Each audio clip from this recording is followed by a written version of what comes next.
then I'm gonna start post to socials and stuff. Sounds good. I'm gonna knock on your stream. But it's sounding clean on my end. Good to hear. Good to hear. Yes, let's keep this up tonight.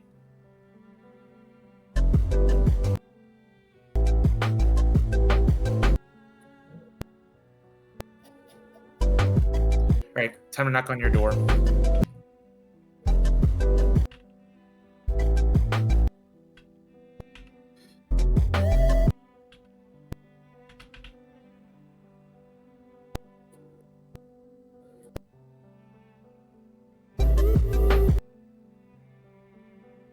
All good. All right, and okay, I see shared chat. Yes.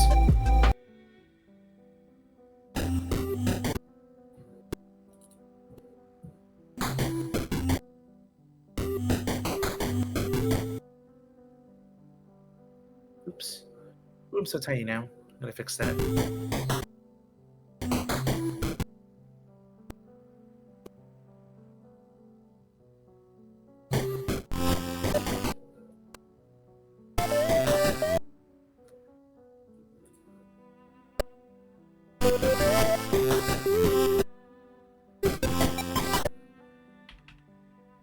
And all set. All right, I'm making some posts to Discord. Got it.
All right, did my posts.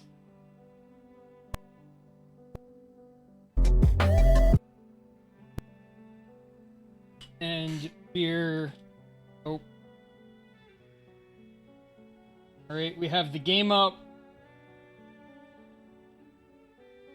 Yep. I got audio, I got visual. I'm all right over here. All right. Well, let's do introductions and stuff, and then maybe do a little bit of chat updating people what happened in our streams during the week, and then we could get started, all right?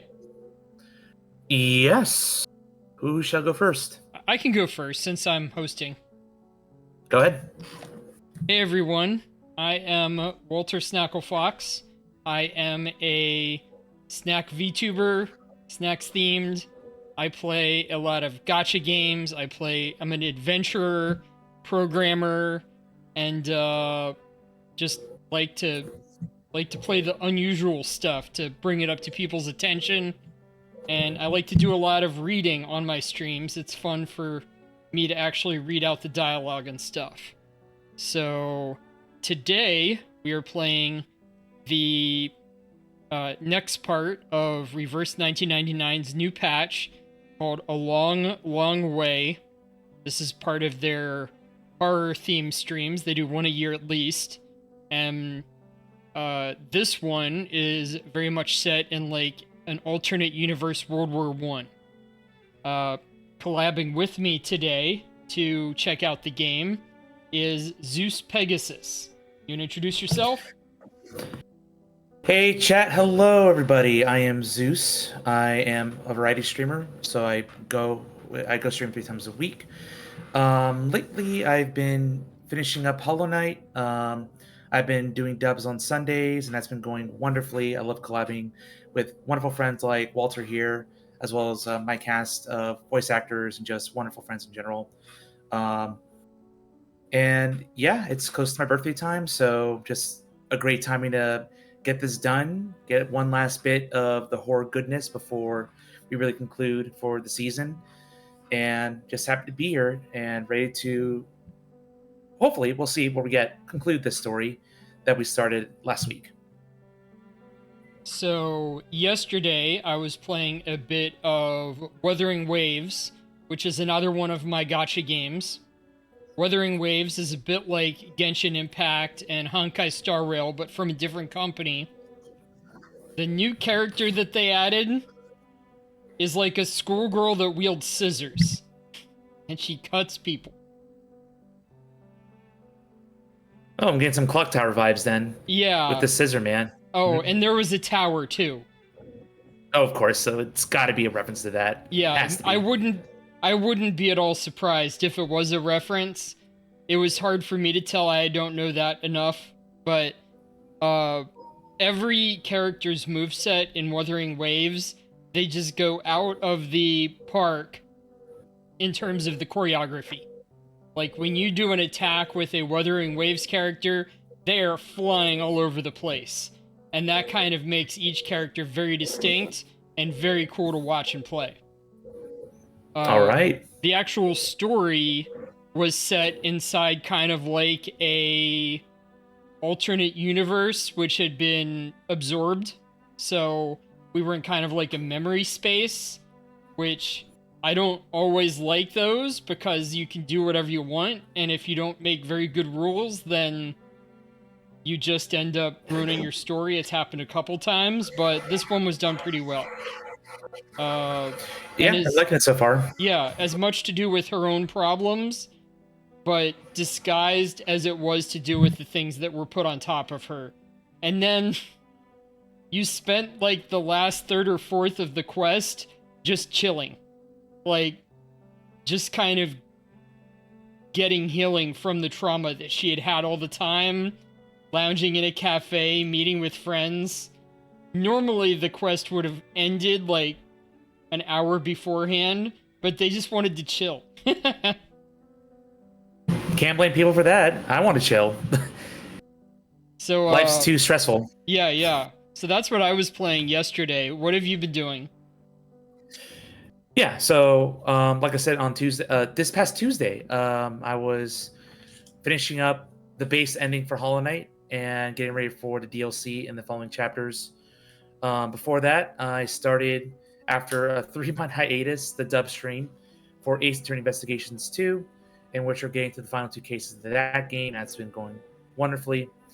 And then once we conclude this series on Fridays, my next plan is to be starting up the God of War franchise and finally get to a game series I've been wanting to do for my namesake, as well as my interest in Greek mythology in general. And I'm going to have my good friend Crows join me for that one. And then there'll be some polls coming out about what I'll be doing next, because there's a lot to get to and only so little time I can squeeze it all in. I have like a list of probably 35 games that I want to touch. So little by little, I am excited. Oh, I know that feeling. Good to hear. Good to hear. So let's get back into the game.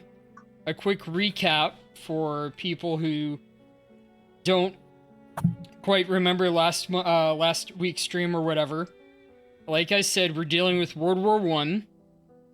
We have a fight between the Western powers and the Eastern or German powers. In particular, there is a effort to stop the war through negotiation. Apparently, this version of the war, this history's version of the war, has gone on significantly longer than the, like, American, like, our world recorded history of the war, lasting into 1920.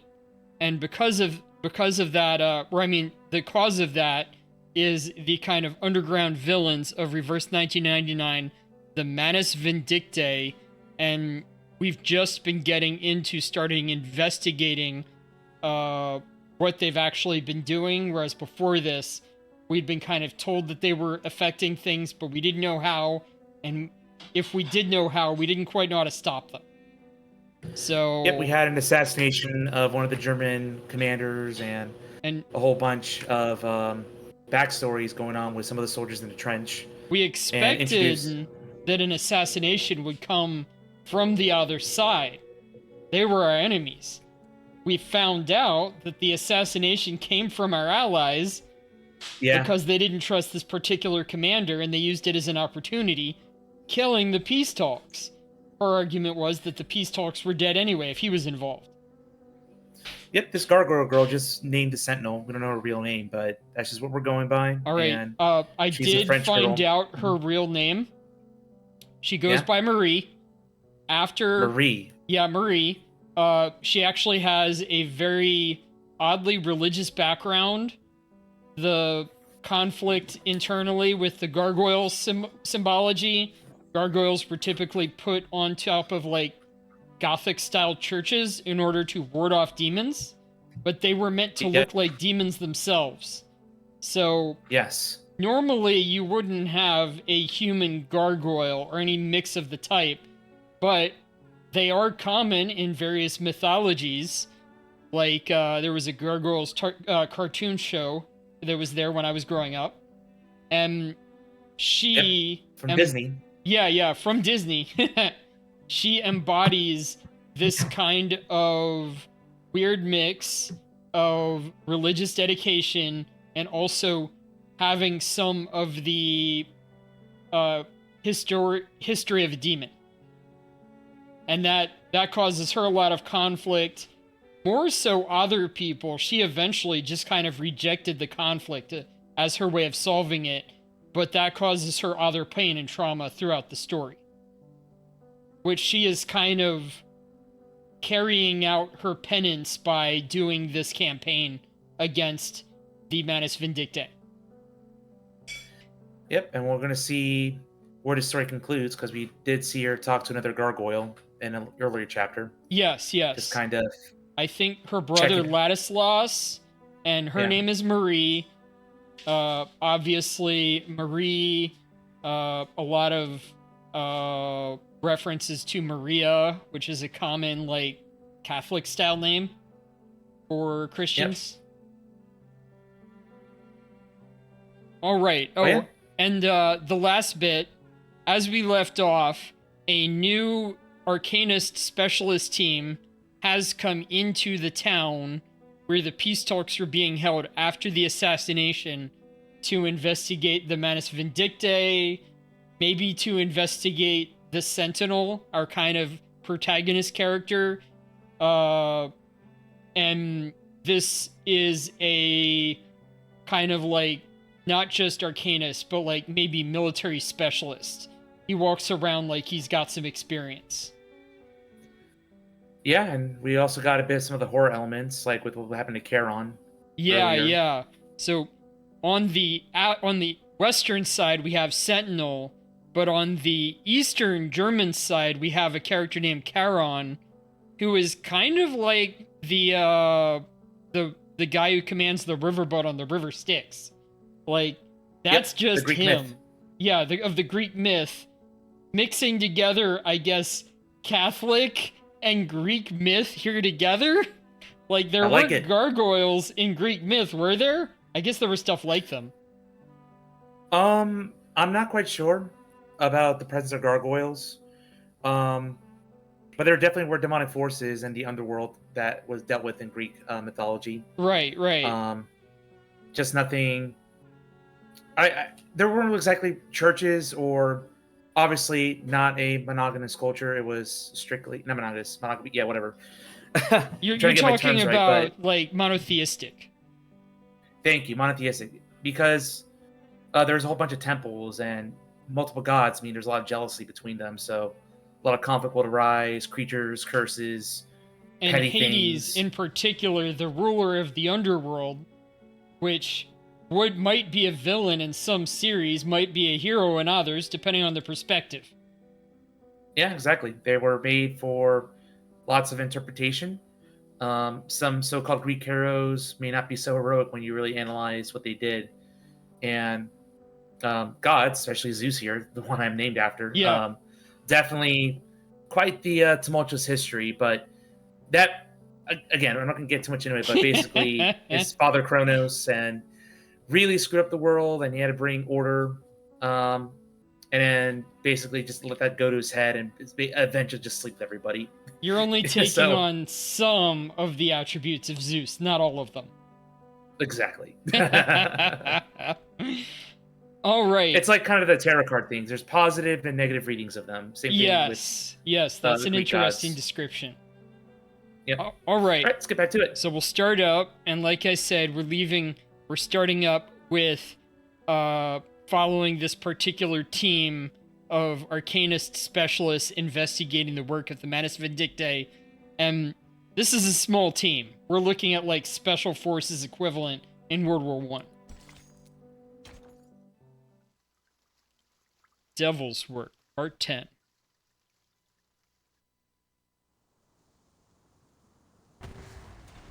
Thick, acrid smoke billows from the wreckage of the armored vehicle. Marcia coughs. Marcia is one of our other protagonists. One of the nurses supporting the local base where the peace talks are being held. It's over. Someone helped us. Harabian, are you alright? She looks across the road. Just ahead, the young man is pinned under a heavy beam. Marsha, you're bleeding. I can get myself out. Paravian strains with all his strength but can't move the timber an inch. We're all clear. Let me help you. Don't fuss over me. It's just a bit of wood. You need to stay put. Your head and shoulder are bleeding. What? Am I hurt? Marcia staggers to her feet. Stay down, girl! There's fire. Ugh, I'm feeling faint. She reaches for the top of her head. Seems you're right. I'm bleeding profusely from several wounds. That's what I get for suppressing all my pain. And she does have an ability through special training to suppress her pain and very tightly control some of her bodily functions, including hormones. So she can kind of like focus down if she needs to, at maybe the cost of other things. So, just a little shrapnel. Nothing too serious. Treat your wounds first, Marsha. Understood.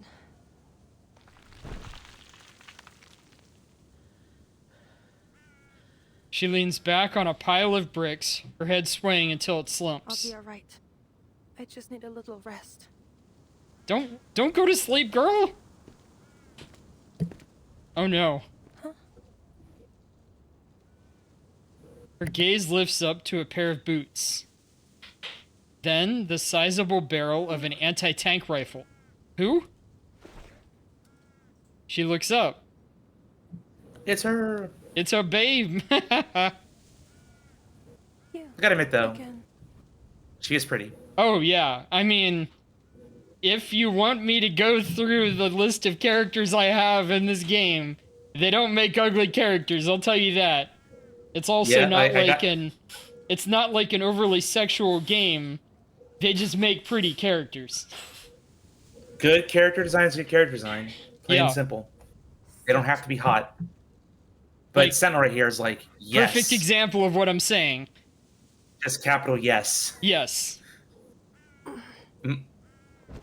Her legs buckle, That's like- leaving her braced up against the debris. You. Saved us. Thank you. What brought you here? Collecting intel on Manus Vindictae.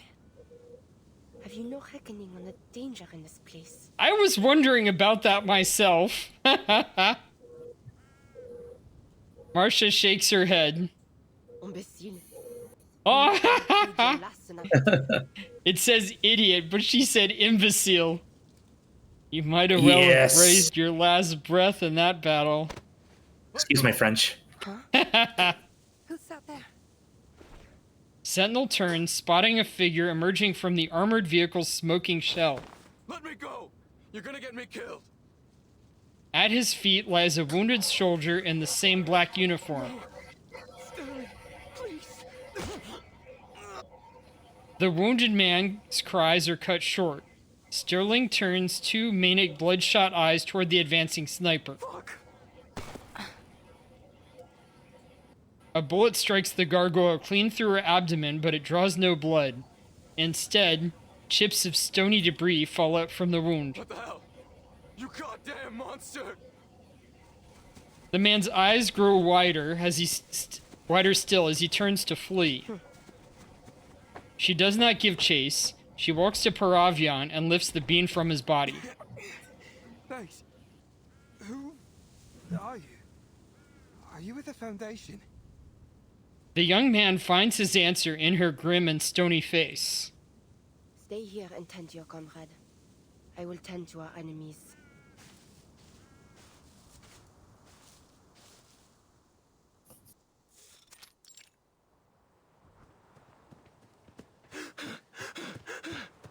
Are we the only ones left? Red Colton. Dead! Now get the lead out and run! She's coming at us! She's coming! Shoot her, Eugen! Shoot her! I can't see her. Where are we running? Look! There's an old mill ahead. We'll regroup there to intercept her. Keep running, you idiot! I see her now. She's there. Die! You idiot! My hand! An old windmill lies just ahead, refuge in his panicked mind. For the wicked flee, and I pursueth.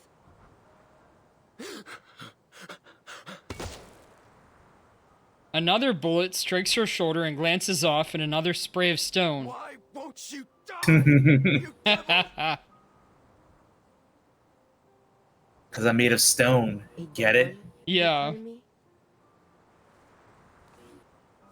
I'm a religious figure. What are you, then?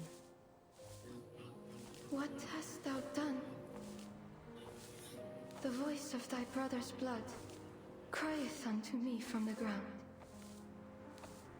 You who discord between nations and plot schemes for the undoing of man. Who then is your master? She steps closer. For if you do the devil's work, are you not a devil like me?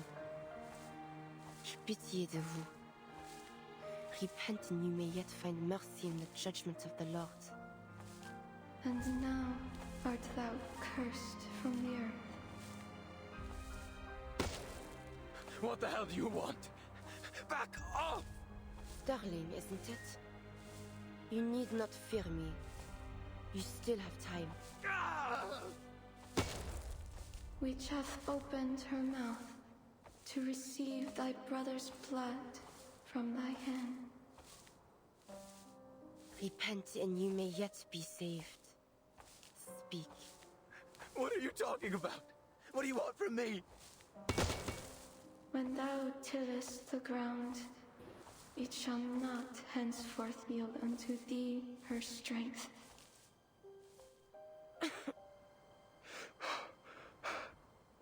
The soldier tumbles to the ground. As he scrambles, he launches into a desperate prayer. Answer me.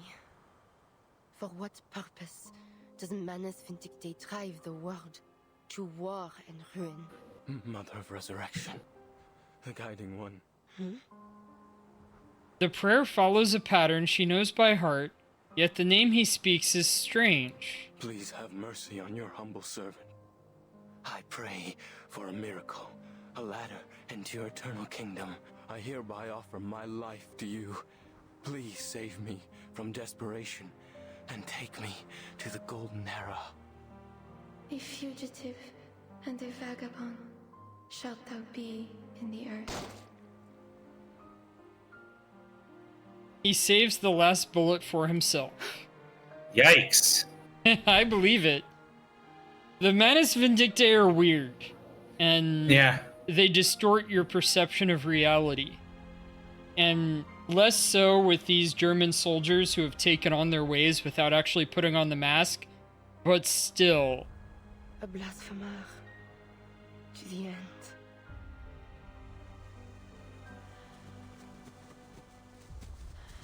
Miss Sentinel? Miss Sentinel!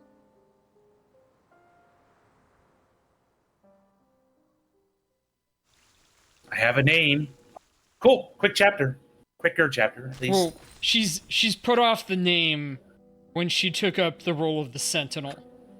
When she so she had been part of the war effort as a regular soldier or as part of a special arcanist unit of her own, but the unit wasn't at some level being commanded by Manus Vindictae influenced commanders of her own on the western side. So as she watched her comrades, who weren't necessarily our gargoyles, other types of arcanists, like, you've seen that there are plenty of, like, people who look like normal humans in this game, dial around her, and this commander was acting very much like the Germans that you saw here, obsessed with battle, not caring very much for his soldiers in a real way. After that happened time and time again, because sometimes those commanders would die and she got handed another one, she eventually deserted. Like, sometimes they'd give her an order to march forward and then die on the spot from artillery. And that kept on happening. So, this is all in kind of like a pre-story that I went through, which we don't have time to do on stream. Okay.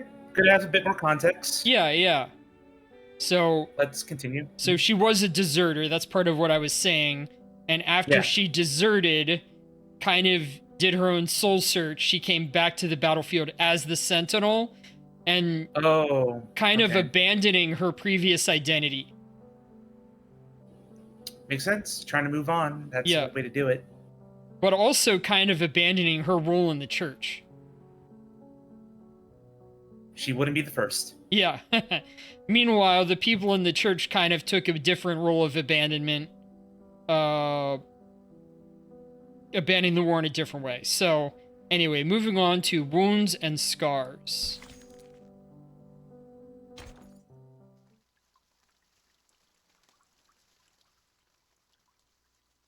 This will be our halfway point. I guess so, yeah. Yep. Something close to it, at least. Yep, I already looked at the chapters. Okay. Like this chapter is the halfway point.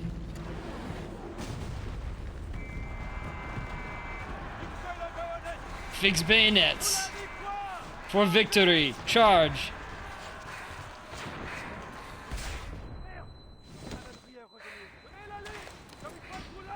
Their cavalry is returned. Hold the line. You're from the Arcane Support Company. Wonder if this is a... We'll get that, Mons. That looked like Marcia. Oh, here we go. Straight to battle. Yeah. I mean, Sentinel can very much carry her own. Yeah. I'm not worried. Merde. Those accursed knights. So this is basically a little flashback going on. I guess. I don't know. I thought that was Martian. It might be. Marianne. Okay. Maybe I was wrong. Maybe it's Marianne. Or maybe Marie was just a short version. Yeah. Alright, reg them up. Alright, so I'm combining these two together. That took up my only action, but I can do that attack, and now I've got a... What are those golden pips under your health bar? Okay, these? Yeah. That is my super meter. So as you can see, I hit 5, which is the max for most characters. Now my super came up, which is this attack with the curved top. Le destin du gargouille. So I'm gonna do that. La funèbre sonne pour toi. And this carries out the Castlevania feel so well. Which, Oh yeah. okay, most of the Halloween events previously had referenced Halloween movies or horror movies. If this is their reference to a Halloween game, I think that fits. One for the sake of the many. I have Yeah. seen to the Yeah, heart of definitely very Castlevania coded. At Also, least the you have a character meter is. for you have a meter for the center on the right, just like you did with the vampire girl. Yeah, yeah. So any character with a blood tithe mechanic will contribute to this. If no character in the team has it, this won't show up. So as part of the blood tithe mechanic group of characters, that's gonna come up. Got it. My sight shall unveil the hidden. This ends now.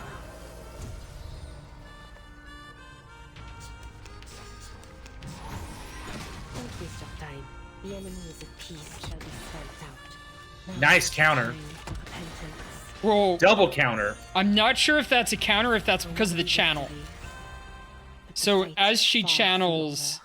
she just fires off shots at the end of turn, I think. Okay, yeah, because I was reading a little bit of it. That's fine. Yeah. I'll pick it up as we play. Yeah. I mean, each of the characters have their own mechanics, so Yeah, what we hear all day talking. yeah, yeah. Differences. She can't remember how she did it. Perhaps her enemies were as exhausted as she was, or perhaps it was the devil's own luck. Ugh. Struggling, fighting purely by instinct, she holds her heavily armored foe at bay. Time crawls to a standstill. Her bayonet is stopped mere centimeters from her foe's throat by two armored fists. Dost thou recall when once, in our youth, we fought over an apple tree? Oh, yeah, I remember this. Marcia was saying they'd met before, and she had fought gargoyles before. Thou And here wouldst she rise was. wood and make us a fire to roast a chicken. But I rebuke thee, for I believed the tree would bear fruit, and it would be the sweeter bounty of the two. Thou didst find a bush with overripened berries and hurled them at me, crying that they should serve as my supper. The chicken would be for thee alone. This is a and I little wild. retaliated in kind. Ere long, we were painted red with juice. What a bloody melee we fight. We laughed as we laid down our arms. What fun we had that day. Non. Je ne veux pas. But the battle thou fightest now shall not end in the gentle smears of red berries. What drives humanity to war? Could it be so different from what drove us to it beneath that apple tree? I dare not imagine how a slaughter that has claimed the lives of millions could be waged for so small a cause, that we should be brought to bloodshed driven only by the fear of those whom we were taught to despise. What immortal hand or eye could frame the cause behind these deadly ends? Thou art more courageous than I, Marie. Never hast thou doubted thy conviction. So tell me, I pray, is there some purpose in the war they now fight? For I see no divine meaning to be found in this killing and dying.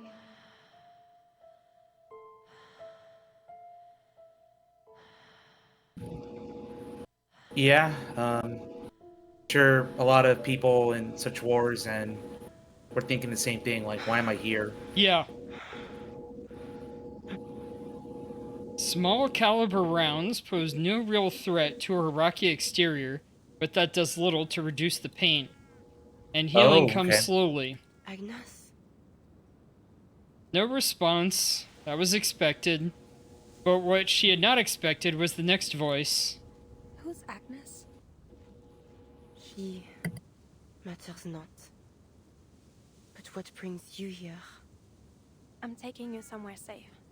Parabian, that young man who came with me, is back at the village. He'll continue with our search. Before you ask, I'm doing fine. Like you, I'm made of Sterna staff.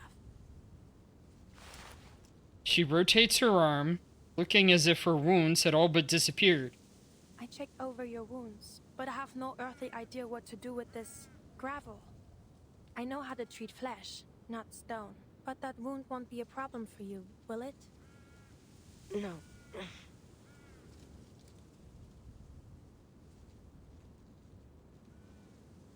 Her physical pain is bearable, but the lingering echoes of her nightmare cause her to grit her teeth. Were you dreaming? It seemed like a nightmare.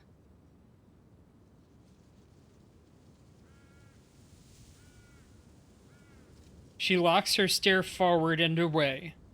There's field dressing for the wounds that truly pain her. I don't know if this will help.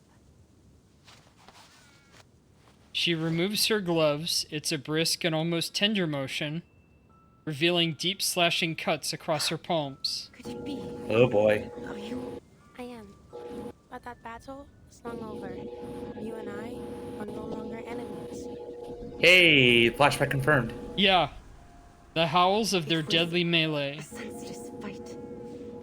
I hurt you. It wasn't your fault. In fact, I thank you for it. They thought I died fighting you. I used that as my opportunity to leave. For some time after that, I was with an international rescue team. We came under attack by the Manus for our efforts, but the Foundation intervened. Wait. Then you remember me? Marcia nods, a gentle, graceful motion, carrying the reassurance of a doctor at her patient's bedside. And you didn't. I was wearing a helmet. But you don't have a face one forgets. Marianne. Oh, that's your name. Marie-Anne. It's lovely. Hey there, Skew. That's one of your fans, Zeus. She repeats sorry? it, stressing the syllables as if to remember it. We just had somebody in chat. Yes. Hey, big screen. Hello, Scar and Serenity. I'm surprised you wanted to tune in to Reverse 1999, but thank you. Thank you. I'm glad you're both here. These are two of my Canadian friends, Walter. So, Yeah. glad they're here and hopefully having a great time. Much love to both of you. So we're doing a gacha stream. I invited Zeus on to check out a game. This game has a lot of drama, very story heavy, including some of the things that I know that Zeus likes. And this is one of my favorite of this type of game. A lot of different takes on stories. So this particular story is part of their kind of post-Halloween story, a bit of horror. It's set in kind of an alternate history, World War I. This game in general has a lot of characters, part arcanists, who are kind of like a mix between mutants and wizards.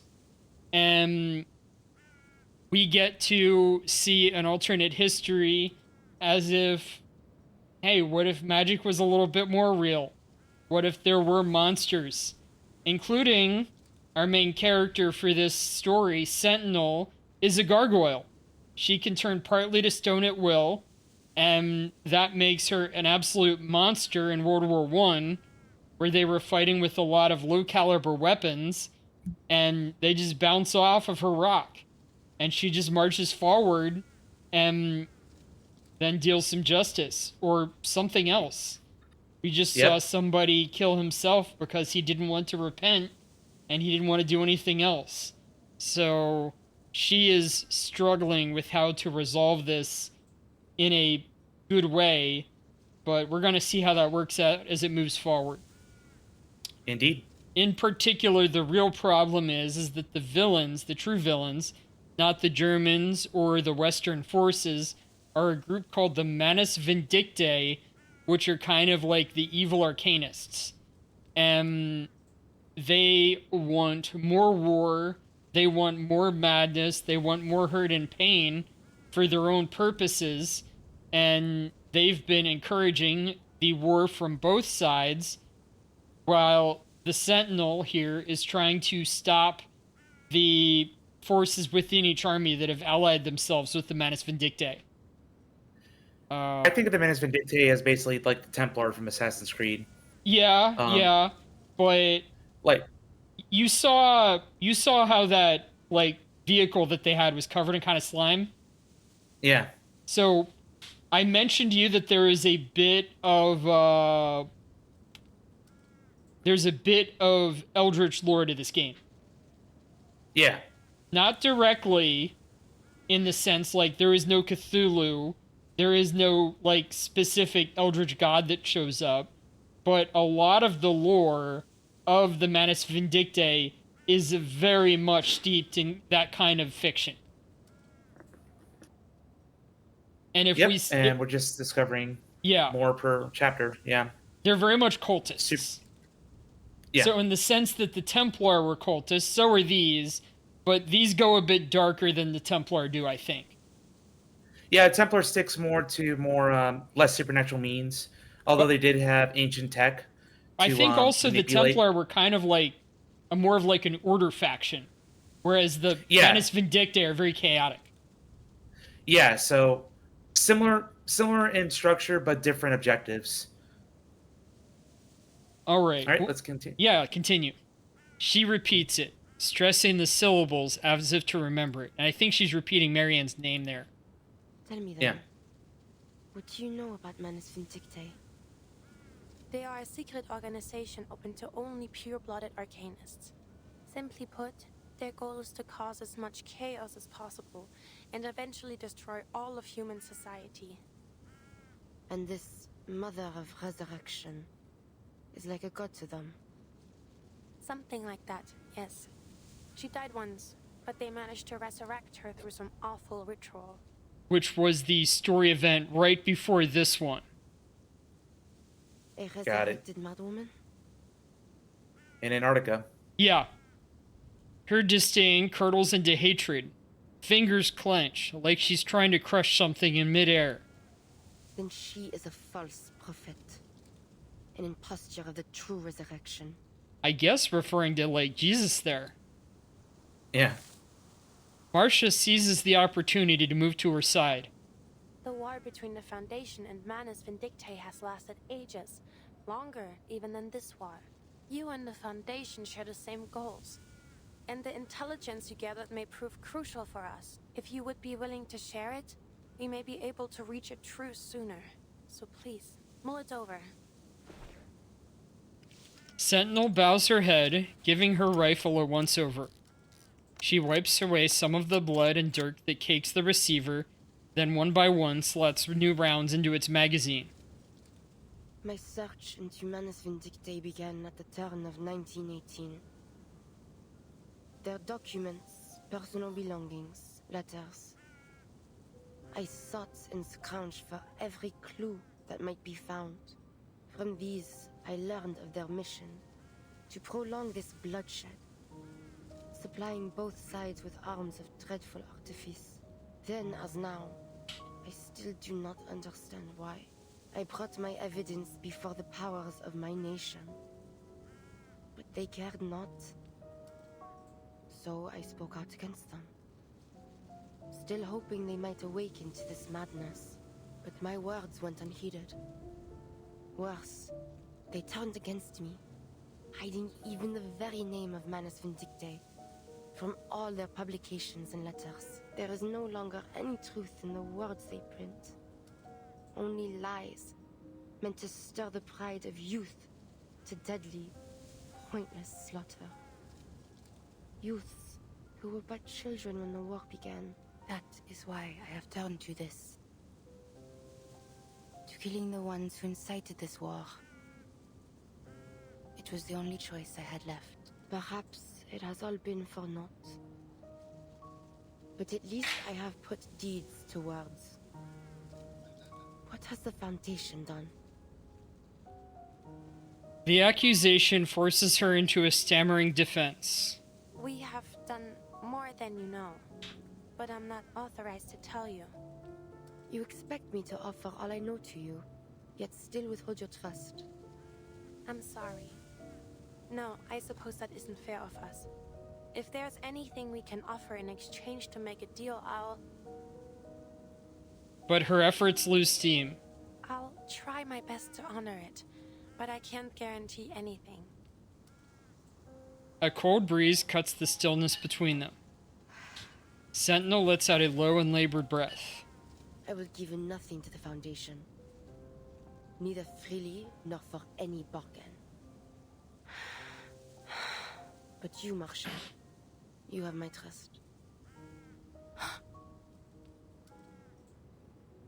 Marcia lights up at her patient's declaration. Follow me. All right, so I got a hydrate redeem from my end, and I will hydrate. Like the good Pegasus I am. Awesome. Thank you, Scar. Oh, and perfect. We've got end of chapter. I'm gonna take a tiny break here while you have this break to hit the bathroom. Sure. It was just basically a small water break over here. But while Walter is away, not much traffic tonight, but I just wanted to reach out and just say, Serena Man said, read it to your friend. She is proud of this joke. I will. Once he comes back, I will. But yeah, Scar Serenity, how was your day? I know it's been a bit hectic with Christmas around the corner, but just wanted to check in. I'm gonna be up to some really cool things tomorrow. Like we're gonna be having an awesome board game night, and then a Disney trip on Tuesday. So that's gonna be awesome before I stream Sonic Racing Crossworlds. So that'll be the game of choice that I will dive deep into on Tuesday. So very, very, very excited. Hope you can make it. I would appreciate all the support, all the activity, and plus it's a kart racing game. There's a lot of fun to be had, a lot of drama, a lot of racing drama, but sure. Dentist today for me, so of course I need a cuddle buddy because I'm a fucking coward. Hey, dentist phobia is a very real thing, and in this place, we respect people's phobias and we want to make sure everyone feels happy. My dad is like deathly afraid of going to the hospital and doctor, which is a pretty well-documented fear. When you combine mortality and then dreading the bad news that might lead to that sort of mindset and despair. So, yeah, man, I get it. I don't like dentists either. I wouldn't call myself scared of them, but geez, I don't look forward to dentist trips myself. I'm glad Serenity's there to call you. I'm sure she's lovely at that.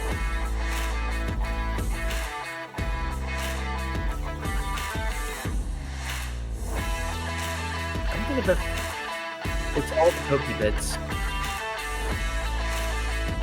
You don't like people touching your gums? I mean, that's... had my teeth picked over.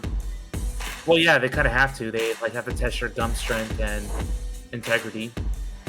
And also clean out the plaque. But you also got anesthesia, and that's always a dull pain that you have to deal with as everything just continues. Like, I have to get my gums numbed when I have to replace my crown.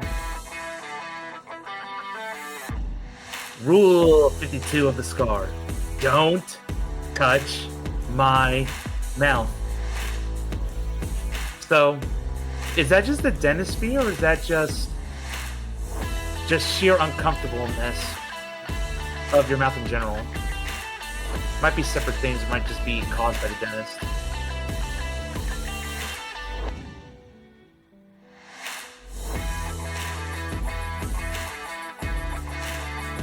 Hey, it's already on her tablet.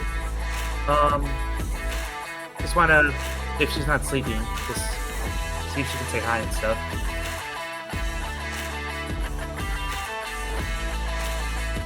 It's a dentist fear genuinely. I don't like the drills, the picks, the aesthetic.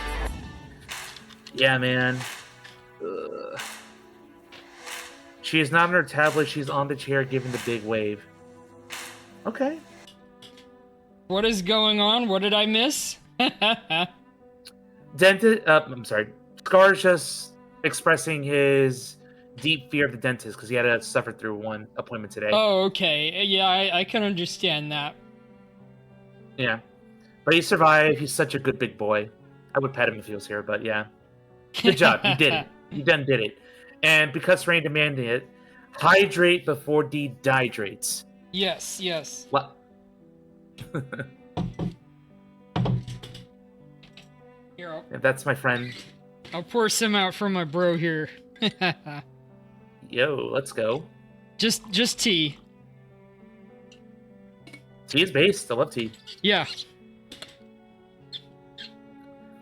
I still have my pack from Disney Springs. I just need to actually steep it proper. Well, All right. maybe invite me over sometime to join it with you. Yeah. Or maybe I'll brew some tomorrow when you come over. Yeah, that'd be cool. Anyway, there's a star in the field. I'm not sure if you can click on that or not. Oh, yeah. Discipline and regulations. Adherence to military regulations is mandatory for all soldiers, including arcanists. Recite them. Arcane Support Company's special regulations. Respect all comrades equally, regardless of classification. Execute orders exactly. No changes based on divination. Do not neglect conventional science. Bullets often outkill arcane powers. You are fully accountable for entities you summon. Oh my, that one. No mental surveillance, influence, or manipulation of personnel without authorization.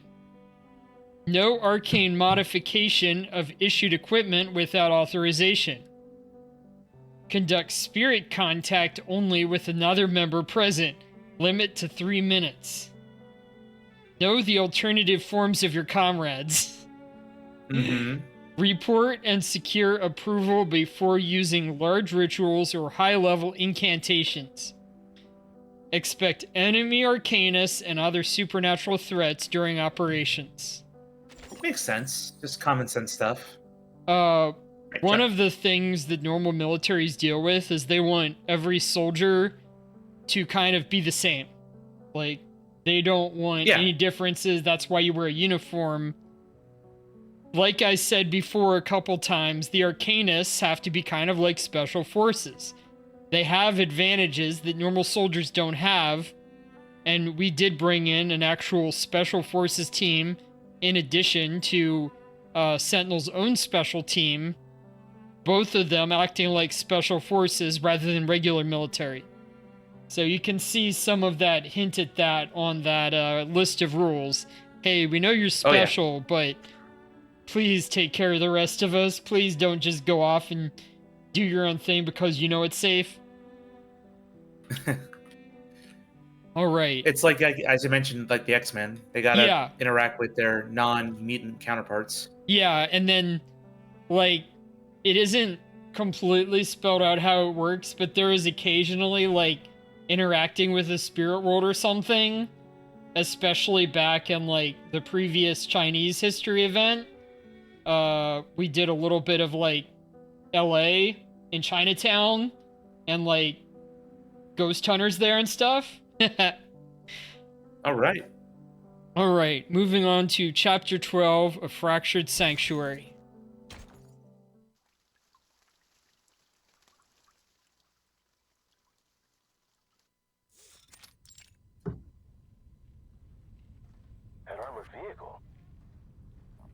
The driver was a menace. They're not just supplying the war anymore. There's a pause before the Hawks leader speaks through the receiver. What do you think that means, Chris? Both sides are gathered in the same room, listening to the reports from the front lines. Prius lets out a soft, rueful chuckle, though he does not let it betray the seriousness of his words. That the Manus have decided to build themselves an army. That seems likely. In that case, we must prepare immediately for a response. Xeno's main force is still at the Eastern Front. They won't be able to reinforce us if anything happens here. The Foundation will need an army of its own. That's completely irresponsible. A calm voice cuts through the speculation. It will only increase the tension on this front.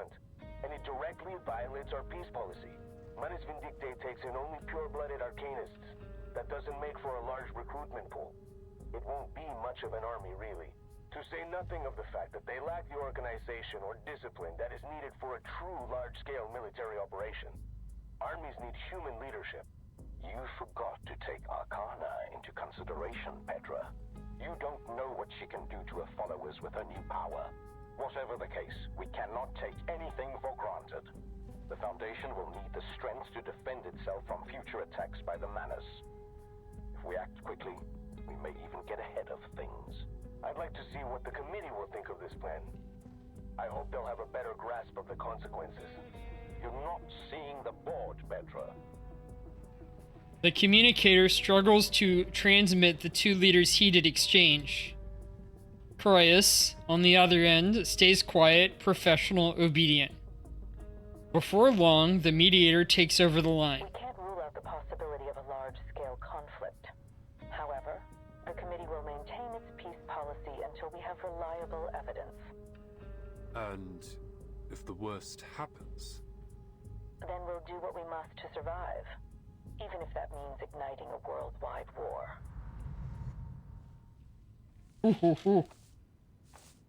Yeah, let's not. We have arrived.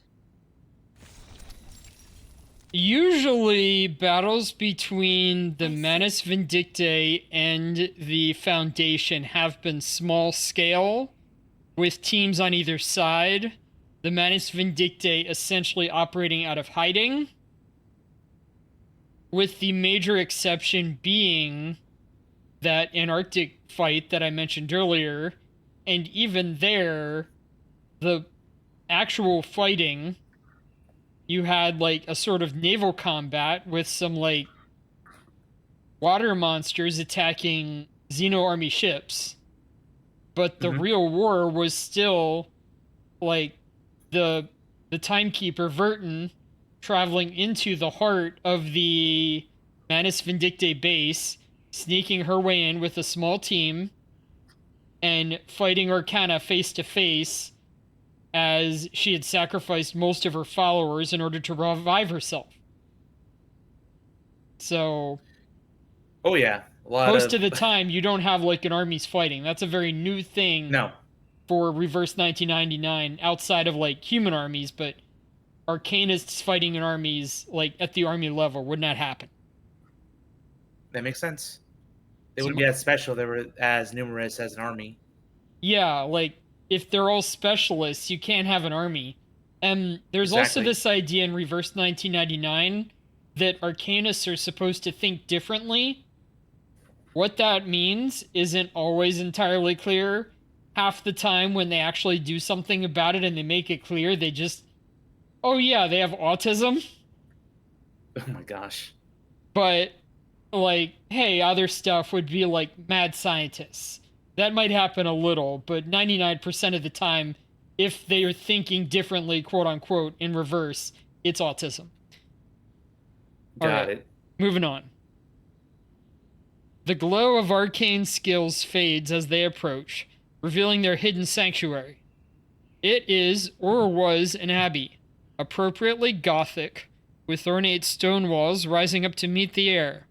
Its dome long collapsed. This monastery, it's not an arcane creation, is it? No. It has only been enchanted with our arcane skill, Carthusian. Beneath its protection, those that dwell here will go unnoticed by any who pass near. A gargoyle dressed in friar's robes walks barefoot on the grass. He looks up from his book to meet the new arrivals. Greetings, I'm Marcia, investigator of the St. Pablo Foundation.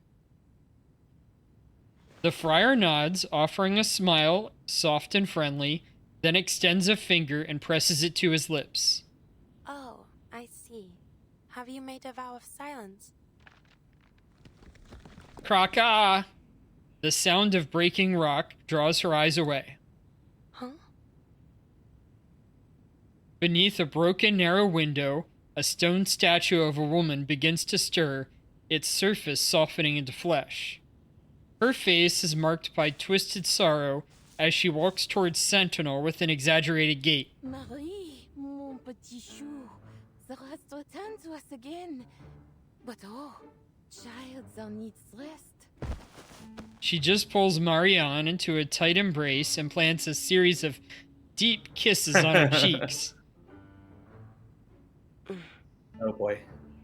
Sentinel endures the affection with as much grit as she did the bullets. Oh no!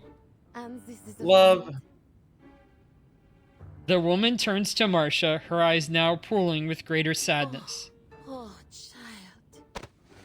The hug comes too quick to dodge and too sturdy to resist, pulling Marcia into a breathtaking embrace. I like this woman. She's kind of a little Hispanic in spirit. Yeah. 1 second, 2 seconds, 3 seconds. The smothering hospitality at last abates, and Marcia takes a deep breath of fresh air, taking in the pleasant scent of grass and wildflowers. Now, Marie has never been tireless in her toils. 'Tis a shame that she never permits us to aid her. Am I truly too aged to be of service? Oh, but perhaps my age has eclipsed my wisdom, for I have thus far been an unwelcoming host. Allow me to brew you some tea. I approve there, huh? Yeah. She leaves with singular purpose and surprising speed. My aunt is a gentle soul. She came by here 1 year ago, not fearing the danger, saying she must take care of everyone left in the family. That old lump of stone that greeted us came here to take refuge with his brother after they were injured last year. She hangs her head with resignation. Only a small number of my kind dwell here. Many of us remain divided by the war. Enjoy my aunt's hospitality. I shall go now to collect what you seek. I'll be here then. Hold on. She lets herself relax only a moment before noticing the stone-faced gargoyles that look down at her from a dozen perches. A thought crawls under her skin. Bonjour? She spins around in place, meeting the unblinking eyes of each statue, stopping on the figure. The girl's hands cover her face in a mournful pose, the silent tragedy of an endless moment of loss. Excuse me. This is... Why hath my cousin brought you here? A voice calls out behind her, rigid and almost rude. A tall, gaunt monk stands in the courtyard.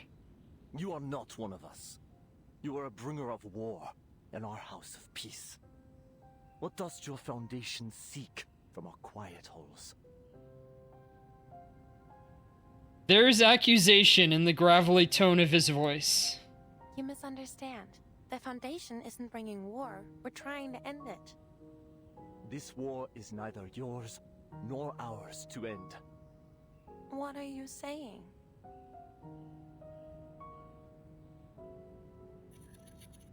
The monk falls silent, as if debating whether his next words are worth the effort. His face contorts, becoming an exaggeration of self-righteousness. It has come as a divine punishment for the faithless who have turned from God. Its end will come only with the extinction of civilization.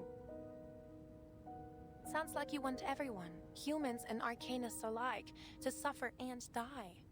You twist my words, Chevalier. I do not seek this end, this path of suffering, out of hatred for humanity. No, I do so because I pray fervently for their deliverance. But deliverance waits for the last edifices of this sinful world to crumble. When the faithless nations, as a fire consuming its last embers, burn themselves to ash. Soon, the artifices of modernity, their factories of war and death, will crumble, as Babel before them had, their lies of advancement and revolution dying with them. We must return to the innocence of the past, as Nineveh did, heeding the word of God. I'm guessing referring to the story of Jonah right there. Yeah. Stop the doom speak. Sit down, brother. The rebuke breaks his rhythm. Oh man, his rap battle was ruined. Sentinel steps between Marcia and Ladislas, forcing her cousin to take a step away. Oh, cousin, Tes right. prophéties ont empêché notre invité de prendre son thé. Your prophecies have kept our guest from her tea.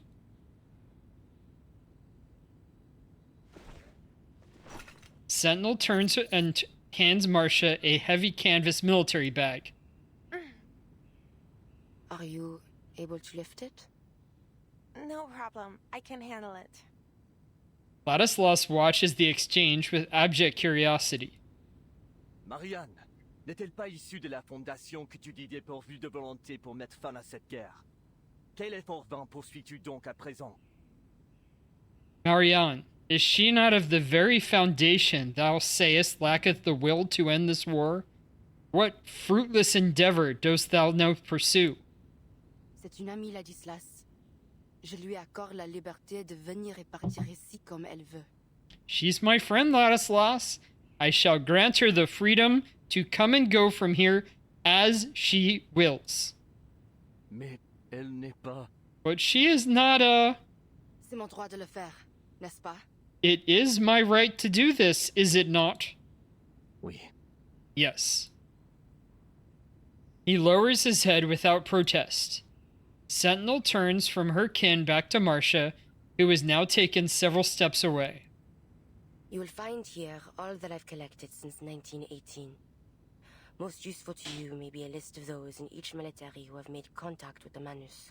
Take them from here to your foundation, and make of them what you will. I hope they will serve you better than they did me. I will. Thank you. Marcia seems more than eager to retreat. I've had enough gargoyles last time around here. I'm out. Or at least not too much of the non-cute ones. Yeah. Aunt Madeline stands at the foot of a stone pillar, tea in hand, and nods in self-reproach. The courtyard falls still. Ladislas breaks his silence with a withering glare. Cousin, why hast thou concerned thyself with the affairs of this sinful world? We are involved now at our peril. Even if this war was, as you believe, a divine punishment, the people have suffered enough. Ont-tu donc souffert? Have they? I see no sackcloth, only ashes. He motions to the weeping girl tucked in the sanctuary niche. Hast thou learned nothing from our chère Agnes? Leave her out of this. It was she who prophesied this war. He drags up the memory with sharp intention. Agnes, I think, being her sister, who turned herself to full stone and thus died. They Man. need to keep at least a little bit of flesh in order to turn themselves back into their human form. And whose body turned to stone as it came to pass. Was she not the closest of us all to the ear of our Lord? Then I can see only one reason for her sacrifice. It is a warning to us. Perhaps a warning, but why are you to interpret it? Tell me, if that is so, why God would choose such a warning? Revelation and prophecy oft appear inscrutable to those that disbelieve them, until their truth is made manifest. Ladislas's voice trembles, a practiced tension of humility and pride. Mais je crois, et But je vois clairement ce I que do tu ne vois believe, pas, and I see que notre clearly Seigneur what thou nous hast enjoint not, de ne ni combattre, that our ni Lord mettre bids fin à us cette to neither guerre. fight nor end this war, Car cela est venu tel un nouveau because it grand hath déluge. come as the next great deluge to sweep this sinful world away. Agnes will then return to us again, as our past innocence is found and rebuilt from their ruins. I don't think Agnes is coming back, Ladislas, No. but the faith must be preserved if it is to be rebuilt, and these labors will be the task of the faithful, of we, the gargoyles. I pray thee heed my words, cousin. Lay down thy sword of vengeance.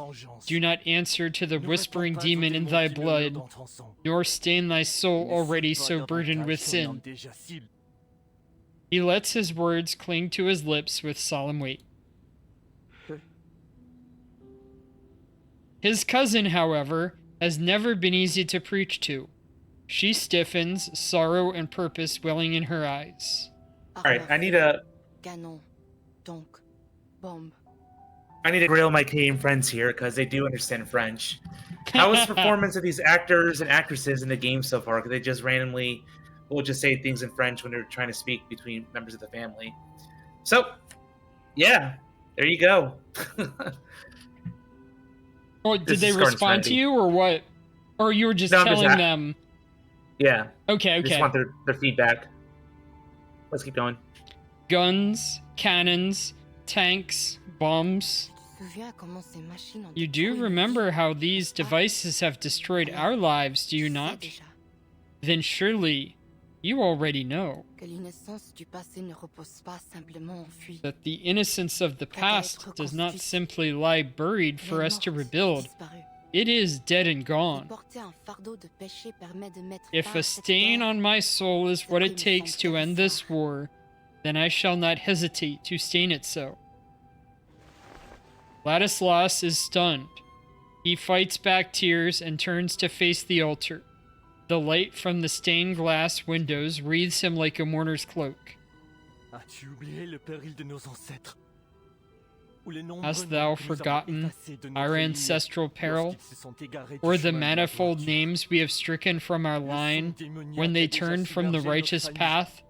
The demon blood hath overtaken our kin before, as I fear it soon will overtake thee. I do not wish to blot out thy name as well, Marianne.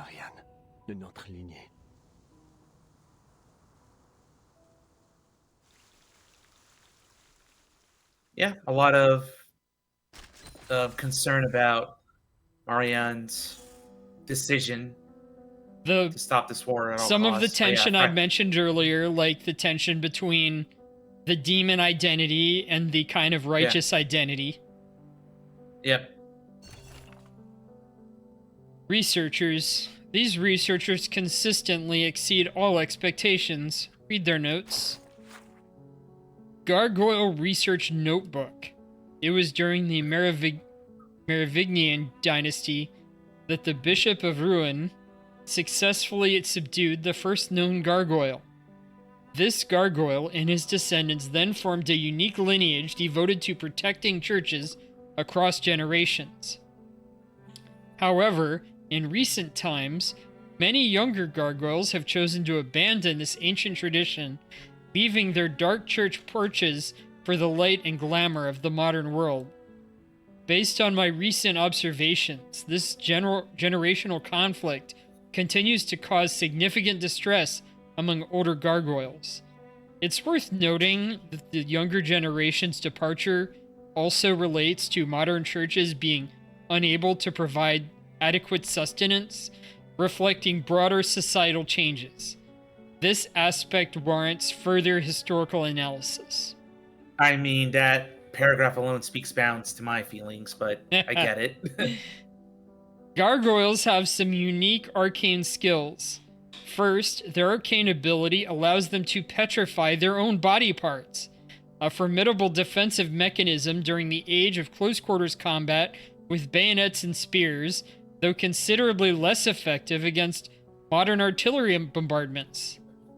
Additionally, gargoyles possess exceptional visual capabilities, with particularly remarkable night vision. This trait complements their natural stealth abilities, enabling them to both detect hidden threats with ease and execute perfectly timed ambushes. I must admit, it's surprising such impressive combat abilities were historically relegated to the protection of churches, though my lack of religious knowledge may explain this confusion. Your theological ignorance is indeed astounding. Mandatory religious studies await you. No, how dare. Yeah, what are you gonna learn about gargoyles from studying the church? It's not in there. Only the history, maybe. While I object to you reading my research notes without permission, I'll concede that compared to your piety, I'm clearly the irreligious one, just a pure biologist. Who said I'm not a pure biologist? Gargoyles carry a curse. While the origins of their curse remain shrouded in mystery, in secrecy, people are often... hey! Yeah. We have a raid, but continue. I'll do this and then we'll welcome him in. Excessive bloodshed appears to corrupt them. This corruption takes the form of mental instability, progressing from rejecting to completely abandoning their faith.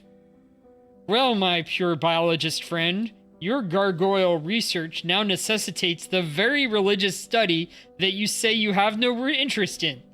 This notebook clearly requires a sturdier lock. All right, well, welcome to Zoe Lycan and all the Raiders. How was your stream? Hope you had fun tonight. I'm gonna go ahead and see if I could essentially you give him a shout out? Shout you out. Yeah, I can shout her out. Yep, they're playing Drybound Horizon, so go support this wonderful Wolfus here. She's awesome and has quite a good hand in a lot of lesser known games. Okay. But yeah, hope you have fun. And welcome Raiders. Maybe some of the spirit of the games carry through. I like to play some of the unknown games too. Yeah. I think you two might bond over it for sure. But for those who don't know, because Zoe knows me pretty well, this is Walter Snacklefox. Been friends for years, and now we're both streaming together, and we're checking out this gacha game, Reverse 1999, in which presentation and story have been actually surprising. So I'm enjoying it so far, and this is basically their version of a quote-unquote Halloween/spooky story. But even though it's more war drama at this point. Sorry. We're inside of kind of an alternate history World War I, where we've got the Arcanists, kind of like the mutants of this world. Also, they're a little bit kind of like wizards or magicians, which you have to have the ability for as an Arcanist. Humans don't have it. And they form, in this particular story, kind of like special forces of World War I, using their arcane abilities to turn the forces of the battle, but there aren't that many of them. And the actual weapons of war, the guns, the bombs, are also pretty fierce. And a bunch of the main character of this story, a bunch of her friends have already died. The main character is a gargoyle, we were just reading about them, who has the ability to turn her skin to stone, making her impervious to small arms fire. This small group of Arcanists are struggling to uncover an enemy Arcanist conspiracy driven by arcane cultists called the Manus Vindictae, who are acting kind of like war profiteers, but not so sane. They're just trying to stoke the fires on both sides and increase the war to even further heights of bloodshed.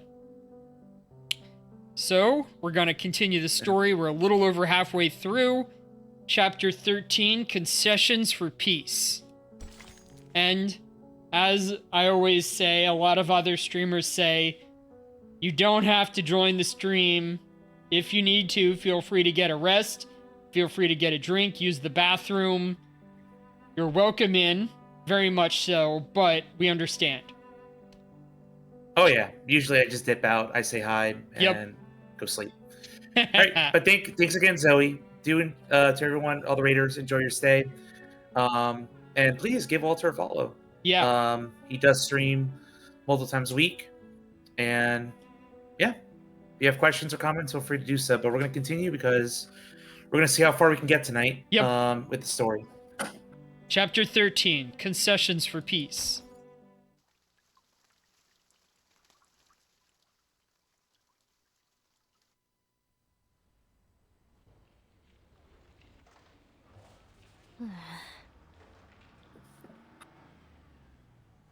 The bored and idle remnant of Squad 12 carries out her as yet tedious orders. She stops by a window, squinting inside.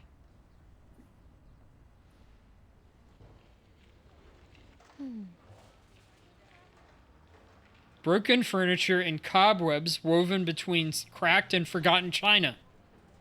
A uniquely shaped Counter Arcana monitoring device disrupts the decaying scene.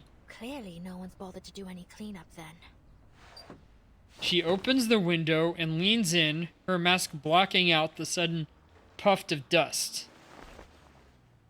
Following her officer's instructions, she pulls out a transparent strip of cloth and places it over the device. The cloth changes color rapidly, and a neat line of letters appears on its surface. Counter Arcanum device operating normally. Looks like I'm not needed here either. She climbs back out of the window.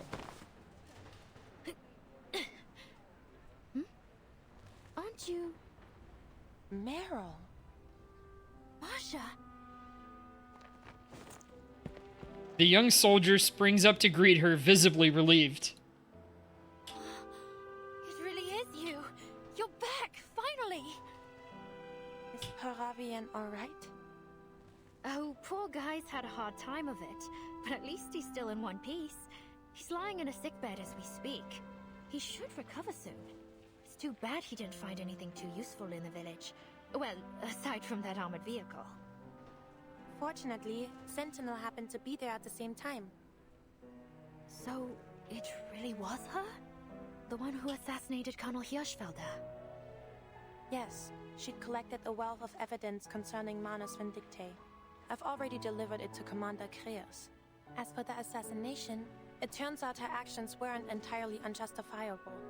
Let's just consider it a misunderstanding. Misunderstanding? She literally killed the guy. She's not the only one. Nuance, baby. Yeah. Marsha unconsciously rubs the old scars on her palms, feeling them itch like never before.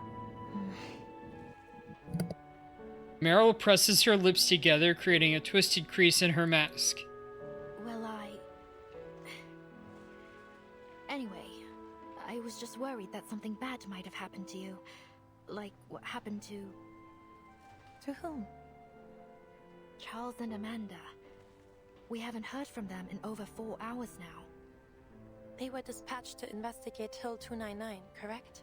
Has any help been sent their way? Commander Kreus sent some men to look for them. Hopefully, we'll hear some good news soon. Most of the other teams have finished their investigations. A few of them are already in the safe zone, actually. Apparently, they found a lot of useful info, so we won't have to head back out again, right? Depends on the information that Sentinel bought, probably. Meryl watches Marsha carefully, as if waiting for her to confirm something. What was that? No, we're good. Yeah. Just confirming. The front's getting shelled to hell and back. I mean, chances are we'll... Marsha pats her on the shoulder. The evidence Sentinel provided is quite damning. Our job here will be over just as soon as we can get a hold of the team at Hill 299. Don't worry. I don't trust her on that. Especially not with the home base in such disagreement. Copies of the evidence Marsha submitted have been spread across the table. Personal letters, marked military maps, battle plans, engineering blueprints, defaced and altered documents. Along with them on the table are exhibits recovered by other investigators from across the line, arranged in rough chronological order, starting from 1918. This is unbelievable. He stares at the pile, the sheer flood of information overwhelming him. These documents, the evidence is undeniable. Every one of those absurd conspiracy theories was true. The 1918 peace negotiations really were sabotaged by Manus Vindictae. The nations on both sides of this war have been under the deception of an invisible enemy. It is no wonder that even the victors of the 1919 offensive gained no real advantage. My God. To think Manus Vindicte has been sharing war secrets with both sides to ensure neither can win this war. That they have used our commanders as tools for their massacre. It is nigh unimaginable. He looks up with sudden realization.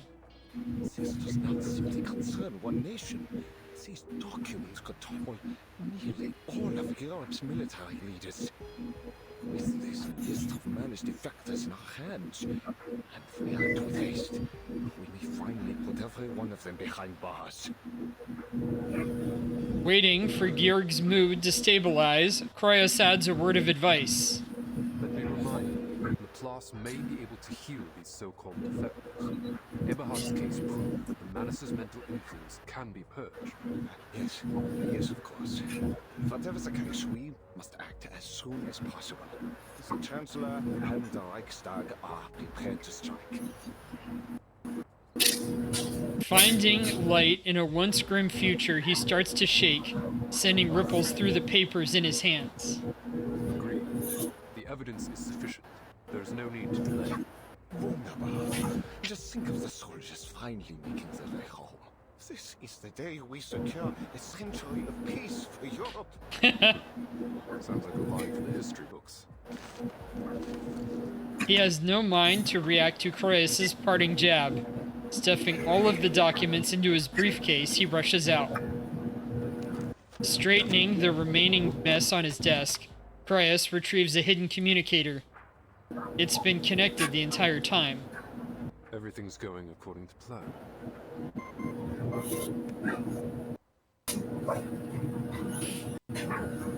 The other teams have shared the same intelligence with the pacifist political leaders in their respective regions.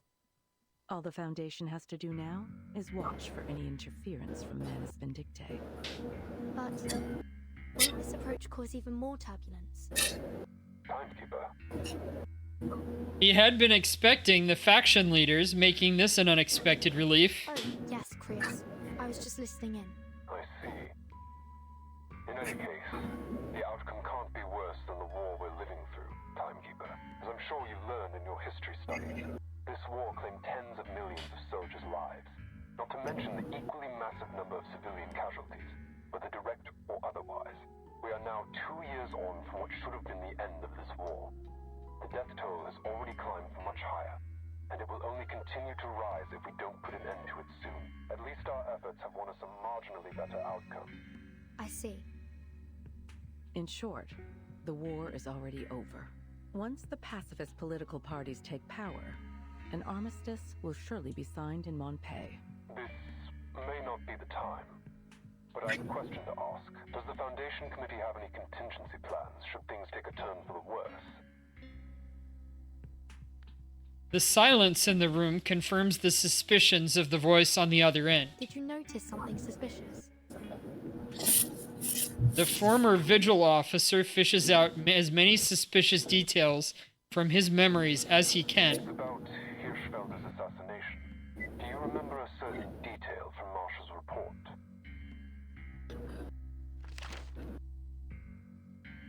We think his death to be the spark of a reignited war, but even if I had stayed my hand from him, your plans would have been for naught.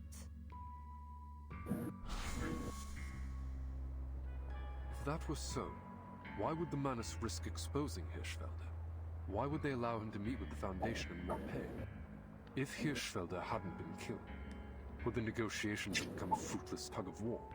Manus Vindicte would only cooperate with the Foundation on something that was sure to fail. An intuitive guess is assembled, drawing on the experience of prior contact with Manus Vindicte. Could it be that they're purposely diverting our attention? My thoughts exactly, Timekeeper. That said, securing peace is our top priority at the moment.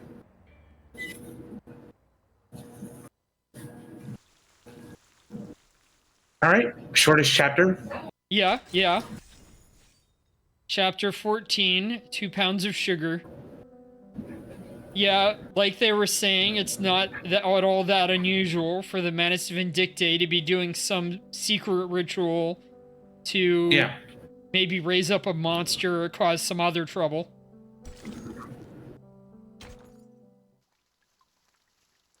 £2 of sugar, part 14. 6 years of war have deeply shaken the resolve and faith of our nation. It is clear to all that this war cannot continue any longer. Afraid of the loss of power that peace may bring to them, leaders across Europe elected to collaborate with the evil cult Manus Vindictae, sacrificing countless young lives in meaningless carnage. But carnage is precisely what Manus Vindictae desires. Unseen by all, their wicked influence has long wormed its way into the leadership of every warring nation. But worry not, the conspiracy has been thwarted. Every treasonous general has been arrested and will soon face a fair court-martial. The heroes who bled for the fatherland are finally returning home. We will welcome them with smiles on our faces and gratitude in our hearts.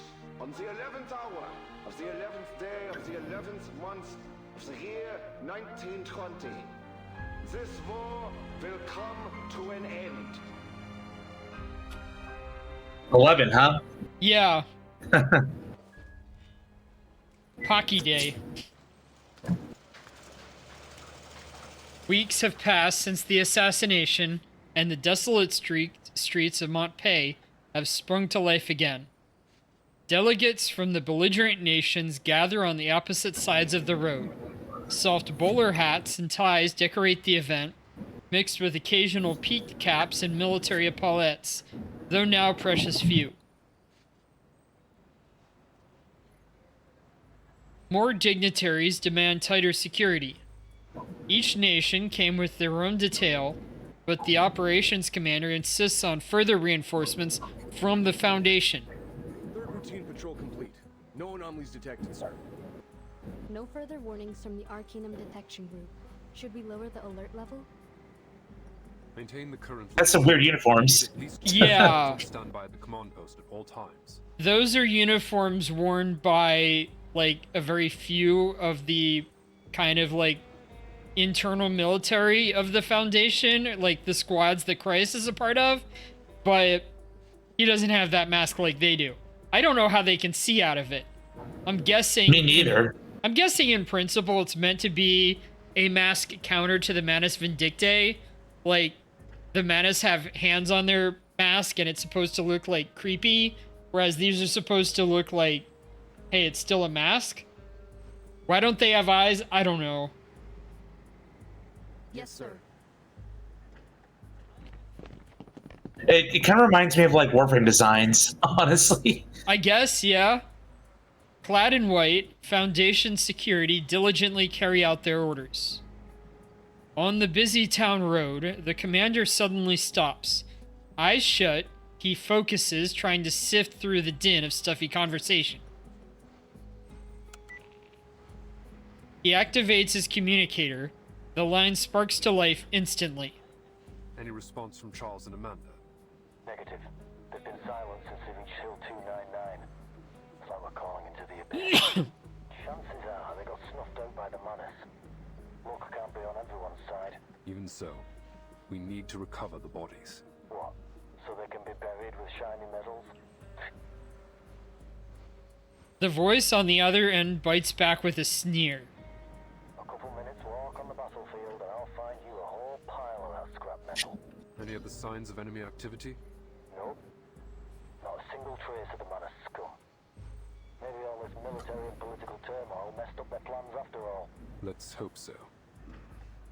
Whatever the case, we need to get to the bottom of what happened at Hill 299. We can't afford to let any potential threats slip past us. Already on my way there. How about seeing a psychologist when this is all over, Kratos? Maybe they'll finally cure your Manus Vindictae paranoia. I'd have it too, to be fair. Keep your eyes and ears open.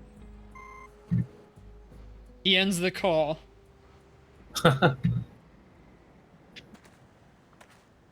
In an unnoticed corner of the street, a grim figure walks alone. Oh, it's Caron. Or Karen. Yep, he's back again. Karen's work in Montpay is over, and even now, on the eve of a ceasefire, there are many corpses on the front line waiting for him. His disjointed thoughts dwell on the horse that once accompanied him. Will Andreas ever return? But loss has ever been his first companion. Resigned, he shuffles down the road away from Montpay. Hey, sir. Mr. Charon. Oh, he's got a fan. Meryl runs up to him, arriving out of breath. You leaving already? Marsha told me you're heading back to the front. She speaks the truth. And you are? Oh, right. You don't know me. But Marsha told me loads about you. You know Marsha, don't you? Karen struggles to remember, piecing together Marsha's appearance from his shattered memories. Yes. The night. I remember. Great. I'm heading to the front as well. Do you want to... or, I mean, could you please join our convoy? You wish for me to join you? You know the front better than anyone. Meryl digs into her pocket, fishing out a half a bar of chocolate that has been carefully resealed and wrapped, and slips it into Karen's hand. Please, Mr. Charon, come with us. We could really use your help.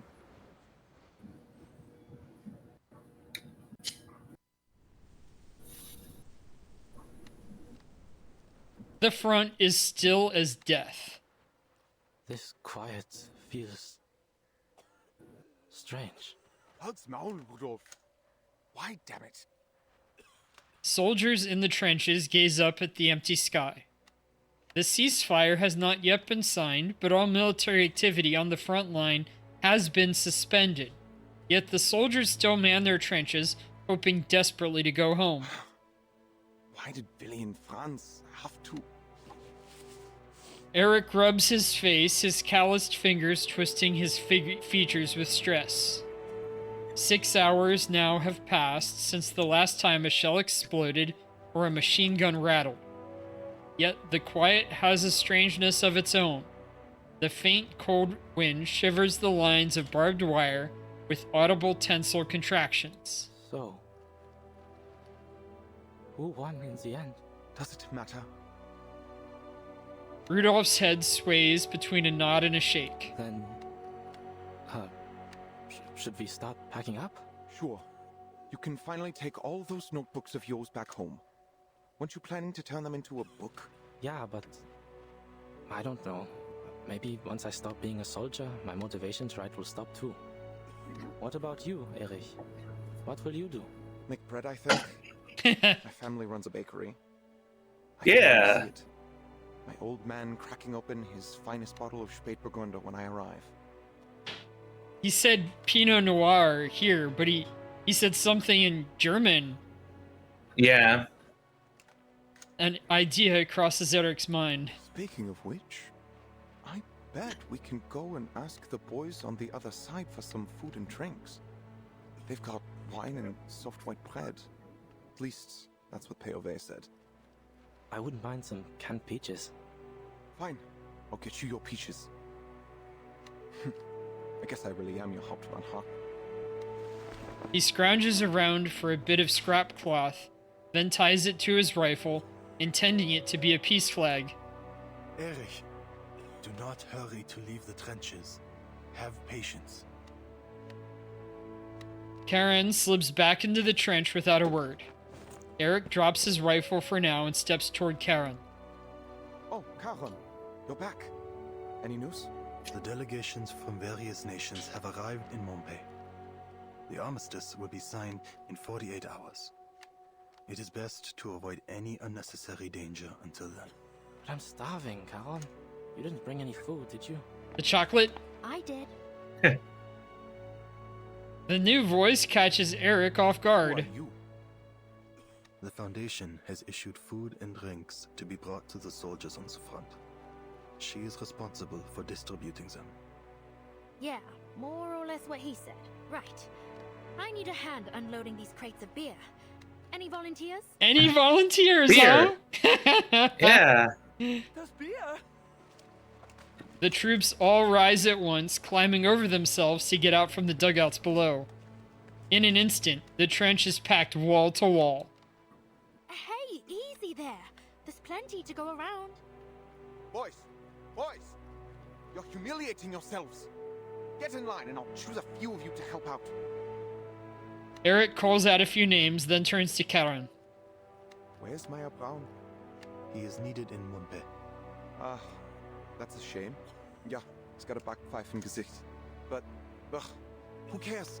The war's over. Forget it. You, and you. Come here and unload the crates for the nice Foundation girl.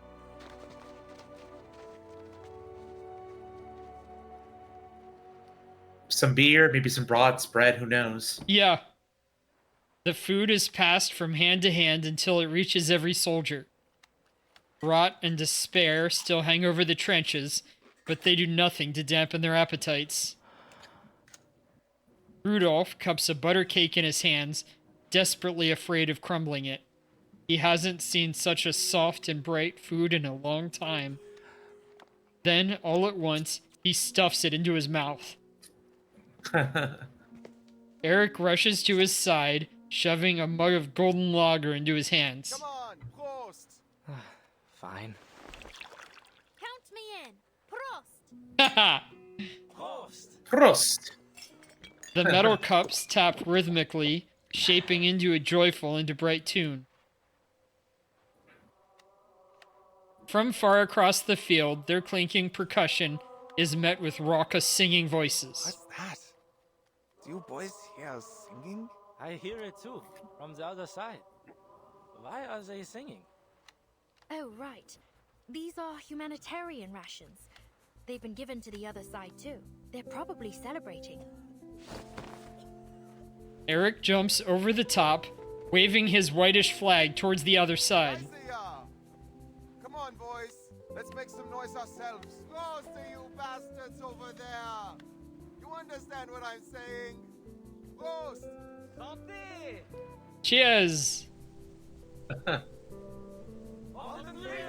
To peace! To life! Something's gonna go terribly wrong now. Yeah. Yeah! I don't know what. The ceasefire celebration stretches late into the night. Caron watches the festivities crouched in a dim corner of the trench. Hey, what are you doing holed up here alone? Despite his best efforts, he is noticed. Caron lifts his head. The presence of the dead is not fitting among such joy. What are you talking about? You fit in perfectly. She's completely oblivious. She waves a can of sausages and paper-wrapped candy. Yep, there we go, sausages. I know you don't exactly eat much, but you can still enjoy the taste of the stuff, right? I even know a guy with a fish tank for a head who eats every once in a while. I mentioned that guy to you last stream, right? Yeah. She was his bodyguard for that mission. That said, I've never actually seen him do it. Does he just pour the coffee straight into his fish tank or what? The offer is heard, A but mystery. refused. Such things have better use to you. Seriously? Aren't you ever hungry? There is always hunger within me, but food should be saved for the living. Eat well while you can. Stay alive.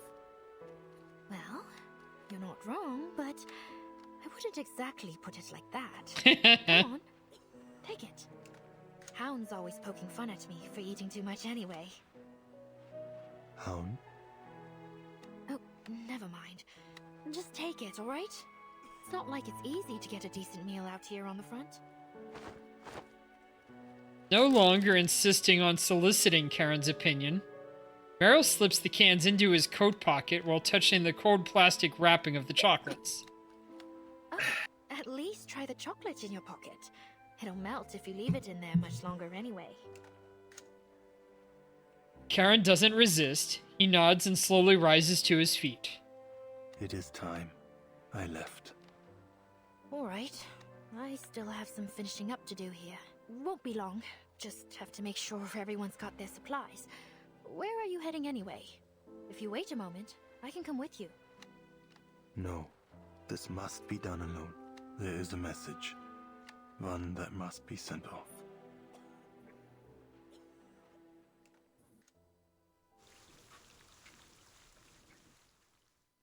Things are quiet. Too quiet. Send But it is off. 2 pounds of sugar, so yes. Yeah. Chapter 15, Send Off.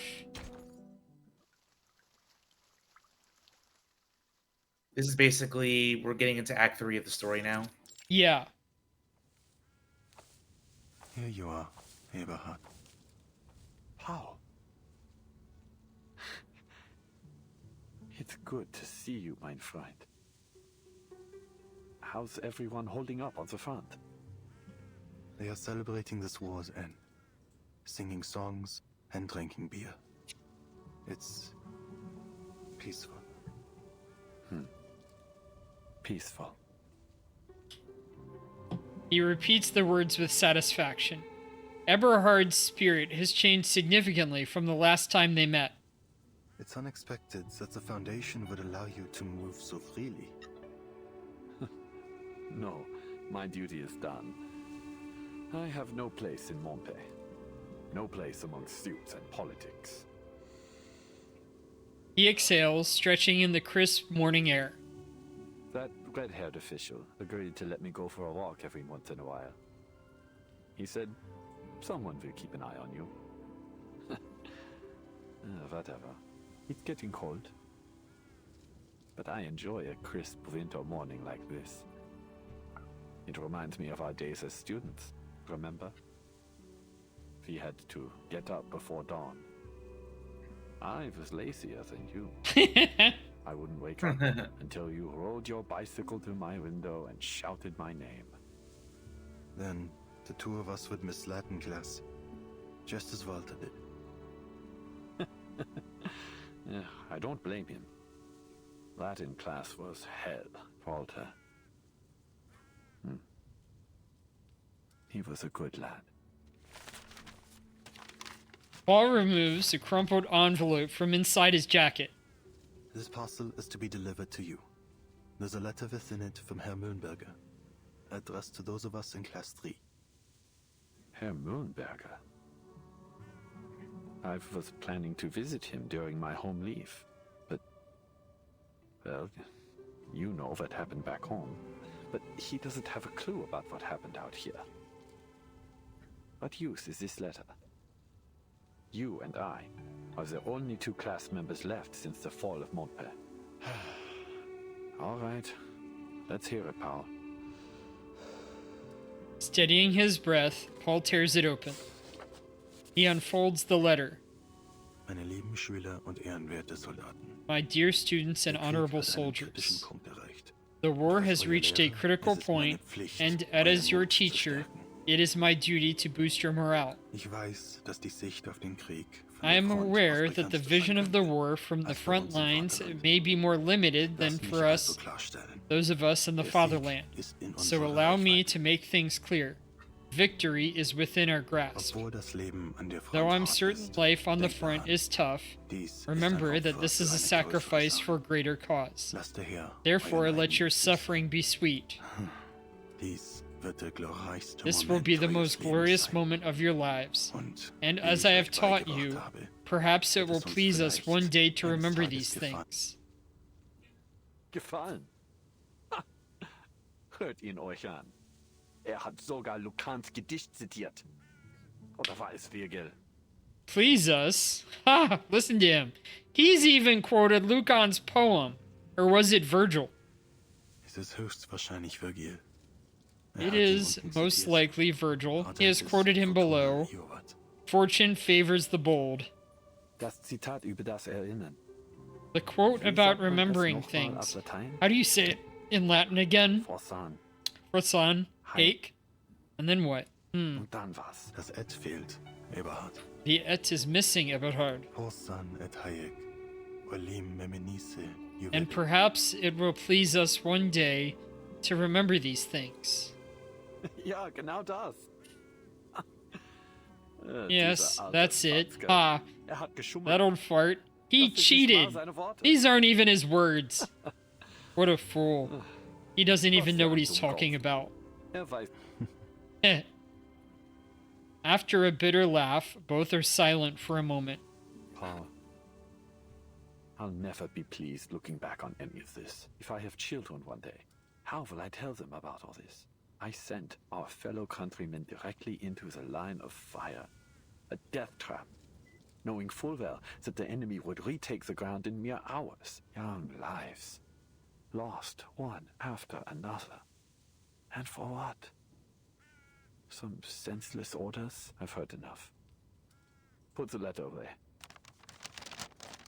Paul slowly folds up the letter. Eberhard, however, snatches up the letterhead, crumples it into a ball, and throws it into the weeds beside the monument. There is no more fighting, and for the first time in a long time, the day passes without the thunder of artillery. The sunlight falls on blades of grass, tombstones, and birds in the air. Their songs finally can be heard once more. This feeling. I've never felt it before. It's as though, for this one moment, I can... No. I have already taken control of my future. I'd forgotten how good it feels to be alive. For the first time in a very long while, my heart feels light, mein Freund. The choices I've made may be irreversible, but I've made up my mind. There is only one path for me now.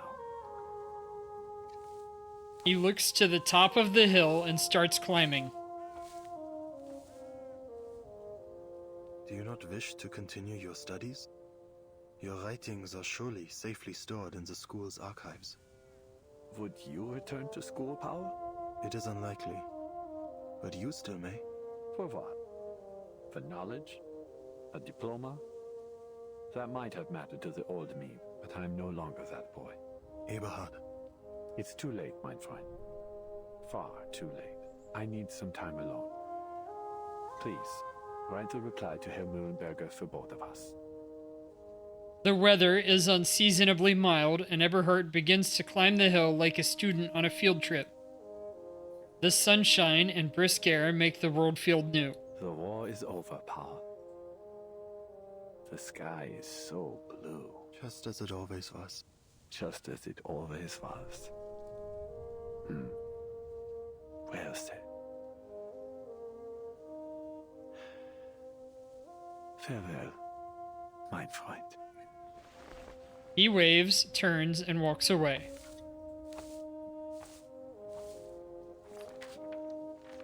Paul stands and opens his notebook. Sehr geehrter Herr Mühlenberger, Ihr Brief wurde von Ihren Schülern wohl erhalten. Dear Mr. Mühlenberg, your letter has been well received by your students. Sie haben gemeinsam die They have dunkelsten endured the und darkest härtesten and Zeiten hardest of durchgestanden. times together. Aber nun But now, sind der the Kummer sorrow and und das pain Leid have zu reached Ende. their end. Sie zeigten Mut They und showed Treue, courage and loyalty, doch diese yet Tugenden these virtues wurden became zu a einer burden, Last. one far Viel too zu heavy schwer for their young für ihre shoulders to jungen bear. Deshalb werde ich Ihnen Therefore, keine I leeren will Worte not mehr pile aufbürden. any more empty words upon Der them. Krieg hat diese jungen War has Männer shaped in these young etwas men into ganz something anderes else verwandelt. entirely. The knowledge you Wissen, imparted is of das no Sie use to ihnen them vermittelt now, haben, nor will ist they nun ever again nutzlos. hear your Zu teachings. diesem Zeitpunkt At this muss ich Ihnen time, mit I must schwerem inform Herzen you with the mitteilen, heaviest of hearts that... That was a shot. alle Ihre Schüler aus der Klasse 3 All of your students from Class 3 have fallen. mit besten Grüßen. With best Ein toter regards, a dead man. Dies schließt die Aufzeichnungen des Soldaten Paul Haumann ab. This concludes the records of the soldier Paul Haumann. Well, okay. Bye now. I'm guessing that Eberhard shot himself. You think so? Well, I guess we'll find out quickly. Lost to history. What was once represented new beginnings now only heralds an end. Listen to the past. Class 3 students. Dietrich Becker died from shelling on 1916, 427. Faithke Zimmerman died from shelling. Same day. Simon Miller was reported missing shortly after, then was confirmed dead. Miller's tag has been found. Friedrich Bauer died from machine gun fire on 1916, 812. Finn Wagner died from infection on 1916. Oof. Elvin Neumann died of trench fever. Felix Zimmermann died from shelling. Julian Kreuger died from infection after being shot. Ben Becker died, cause unclear. Walter Schmidt died from shelling on 1918. Paul Hallman died on 1918. And Eberhard Braun died on 1920, 11. Look at that. He died before the ceasefire was signed. You mean Paul Hallman? Eberhard. So Oh. your thoughts on suicide is probably accurate. Yeah. Because... Yeah, but why is Paul alive? Why I've referred to him as Paul if he died 2 years ago? Well, I think they That's a keep strange on part. saying he's dead. Like, that's Yeah. what he was saying to Meryl. I'm a dead man. So, he's a dead So- man walking.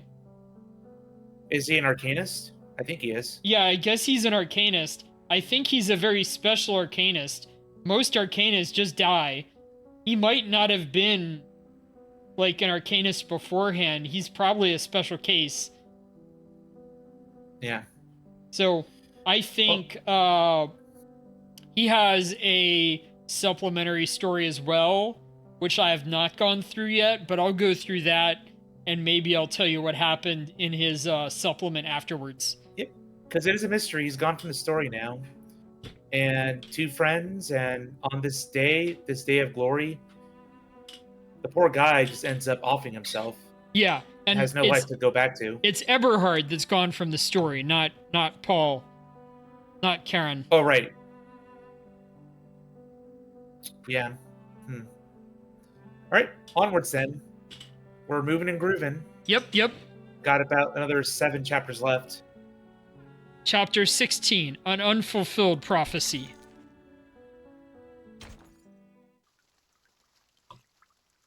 Now I think this is the start of Act 3. Yeah, that previous one was because- not. This No, one might that was not a be either. conclusion. We'll see. Well, that was the conclusion to an arc. Yeah. And here we have more of this, because now we have the ceasefire. But still 7 chapters. Yeah. Ladislas hasn't spoken a word since news of the ceasefire reached their sanctuary. He's been kneeling at the altar for days, having eaten next to nothing. Always thin, he now looks more like a jagged stone obelisk than a man. What am I to do, mon petit chou? You will not so much as touch the biscuits I baked for him. Never have I seen him in such a state. The woman clasps her hands to her chest, worried but helpless. Ladislas, She gently calls out to him. the war has ended, not as he foretold. It may take some time ere he is able to free himself of his guilt. Cher Ladislas, keep thy heart in the Lord, for he shall forgive us no matter how great our missteps. The good and pious woman stops herself from saying more. There's no line of reasoning sufficient to break him from his watch. Marie, I beg thee do something. One way or another, we all must return to Rouen in the coming days. She leaves without another word. Sentinel comes to Ladislas's side but has no desire to interrupt his silent prayers. Her focus instead is on the statue of the crying girl. Ladislas, you foretold that Agnes would return to herself come the end of the war. She pulls out a handkerchief to softly clean the stone's unmoving face.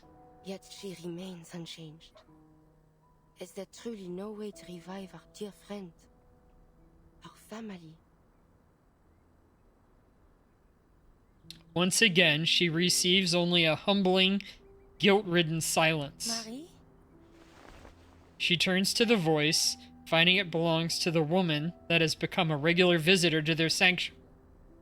As usual, she brought food, this time some salami and dried cheese. After handing off the supplies, Marcia marches straight toward her. What news from the front? Some troops have already withdrawn. The rest will follow suit once the armistice is officially signed. Ladislas, he still won't eat? Just leave him be. She doesn't let Marcia dwell on the matter, returning to her work dusting the statue. If you don't mind me asking, is this statue real? What do you mean? I'm not sure how to put this into words properly. It's just that I've never seen her move. Ah, now your words are clear. She gathers her handkerchief and takes a deep breath, the cold, wet morning mist filling her lungs. This is Agnes, a distant cousin of mine. We share a great-grandmother. She places her hand on Agnes's stone knee. We took residence together until 1914, both at our clan estate in the suburbs of Rouen and in my rented apartment in Paris. When the war broke out, I departed to join the army. Upon returning during my first leave, I found her in the cellar. It came to pass that, in my absence, she had turned herself to stone.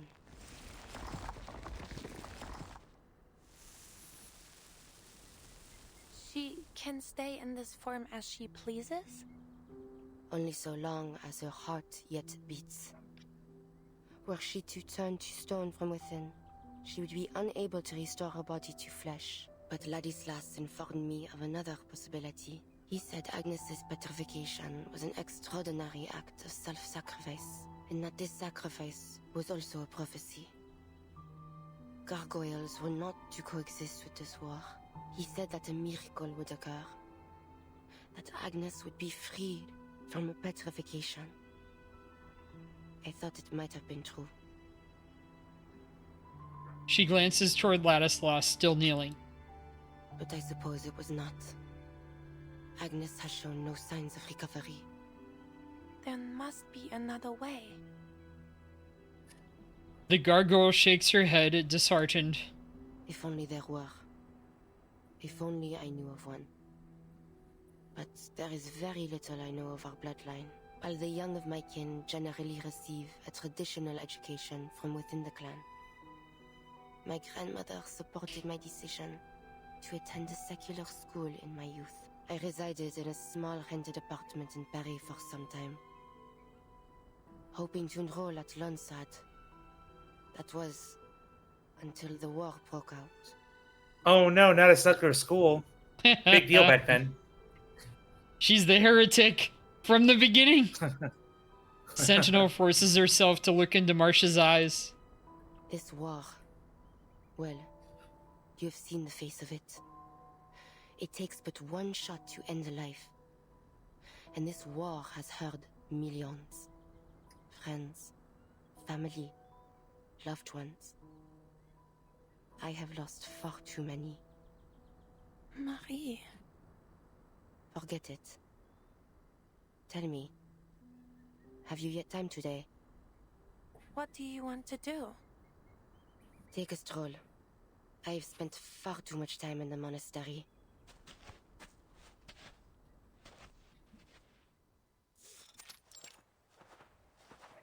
After a long journey, they return to the field once soaked in blood. A pilot. Their earlier conversation still lingers. Yes, that's what I wanted to be. Why? Many knights joined the Air Force at the time. They believed the sky to be the only battlefield that still maintained at least some semblance of knightly chivalry. It had more than the ground at least. Crawling through mud and digging trenches. I loathe airplanes. They're exceedingly difficult to withstand from the ground. And the engine noise. Well, too bad. I like Yeah. airplanes. She swallows the complaints, not wanting to sound bitter. Marcia extends her arm over to her friend's back. Relax. You don't need to fight them anymore.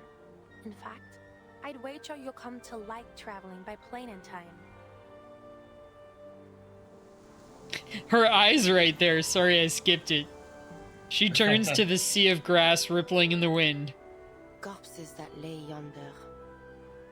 Did you see them earlier? No. Perhaps Charon had already buried them. Most likely. He is an interesting fellow, if not strange. And kind too. Without him, you and I would certainly have fought again at the graveyard. Oh, that reminds me. Suddenly, she bends down, rummaging in the roadside dirt. What? You threw a smoke grenade at me. Hey! They laugh as they race down the dirt road, feeling more like children than soldiers for the moment, however brief. They come to a halt before the windmill, its colossal gears interlocking and turning like the breath of a slumbering ancient giant. Don't tell Don Quixote that. Yeah, well, hey, what if the windmill came to life in this one? I don't know. Like, this windmill keeps on coming back. It makes me wonder. The slow creaking of the windmill becomes the only sound. Marcia. Are you leaving? No, I have plenty of free time today. I think she meant in general. After the armistice, I know well that the Foundation has tasked you with keeping a watchful eye on me.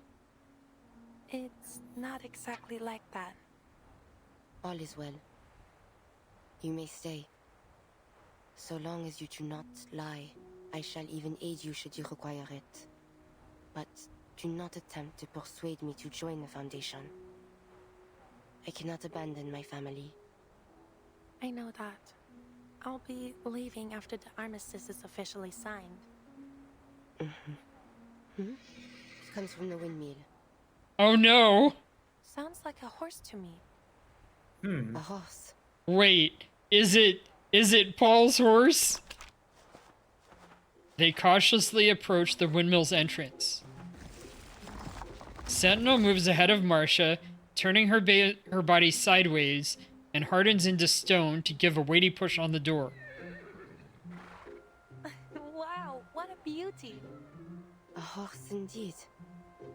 What brings it here?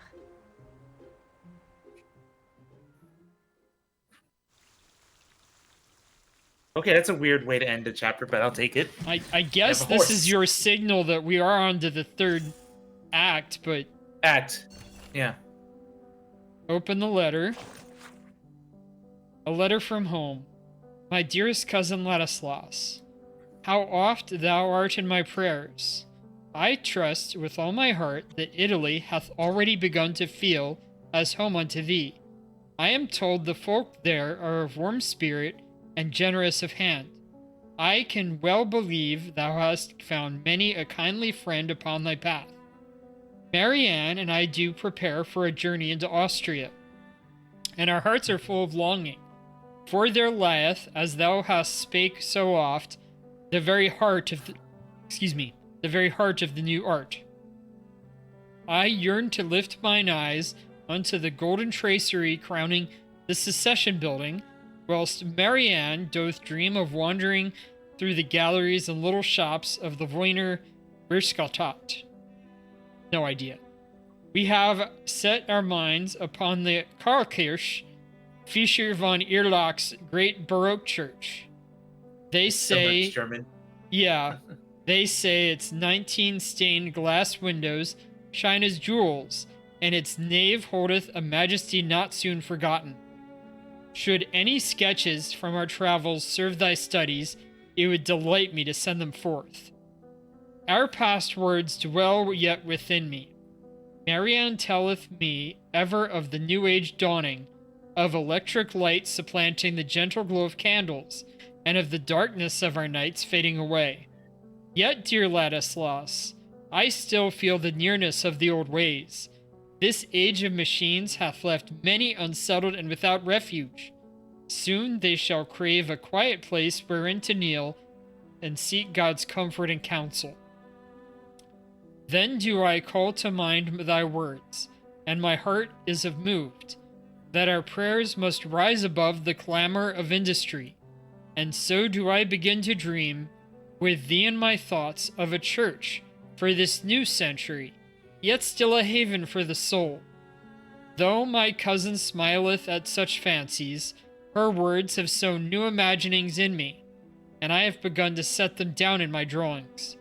Mayhap to rise such a place would take 10, even 15 years, yet it comforteth me to picture thee by my side when the time cometh, helping to bring our vision to life.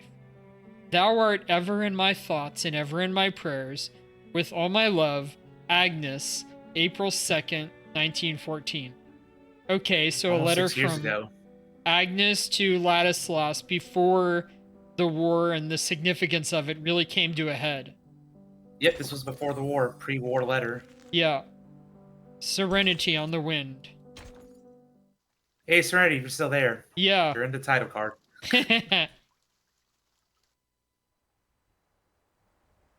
I doubt she's probably fast asleep. That's fine. Hey! Nay! That's a good boy. The horse seems to naturally gravitate to the night, drooping its head to brush up against her. Yay! Another nay. Ha! Oh my, Marie. Look at his beautiful coat. Not even the colonels have such handsome companions. You hear that? We horses are handsome. Can you ride? What Also, sort of women question seem is to love that, horses Marianne? a lot. You are talking to a knight. Yeah, but he needs to have, like, oh, even without a saddle, she mounts the horse with ease. I guess that explains it. I wonder if she's wearing armor. Like, the horse needs protection from the armor. That's gonna hurt. And usually it needs... Take my hand. I'll give you a ride. And usually the horse needs, like, the saddle as protection. And, hey... Oh, yeah. If Marianne gets on there too, oh boy, she's a heavy woman when she feels like it. Then be nice to the horse. I'm watching you, Marianne. After a moment's hesitation, Sentinel takes the offered hand and finds herself on the horse's back as well. Whoosh. Now, it is a war horse. I like the wind, Bullseye.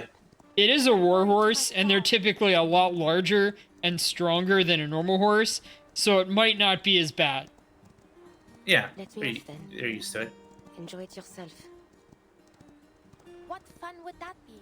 Come on, just hold on tight. Giddy up. Hey. I can't believe you don't know how to ride a horse, but I can teach you. Just think of them as oversized hunting dogs. I'll come find you after you move. How does that sound? Where will you be if you're not staying with your family? Perhaps Paris? My mind is yet made. But wherever I am, I should like to open a clothing store. Clothing? She hasn't expressed any interest in fashion as of yet. Then you better choose a store She freaking slays with their outfit, but it's a military outfit. Yeah. I mean, if she's selling military clothing, I guess it works. Yeah. Imagine if Marianne of Sentinel opens up an army surplus store. Did you make a parade dress for me? I have never before made such a dress, but I shall learn for you. Wow. A parade dress tailor-made for me by a famous French fashion designer. It's like a dream come true.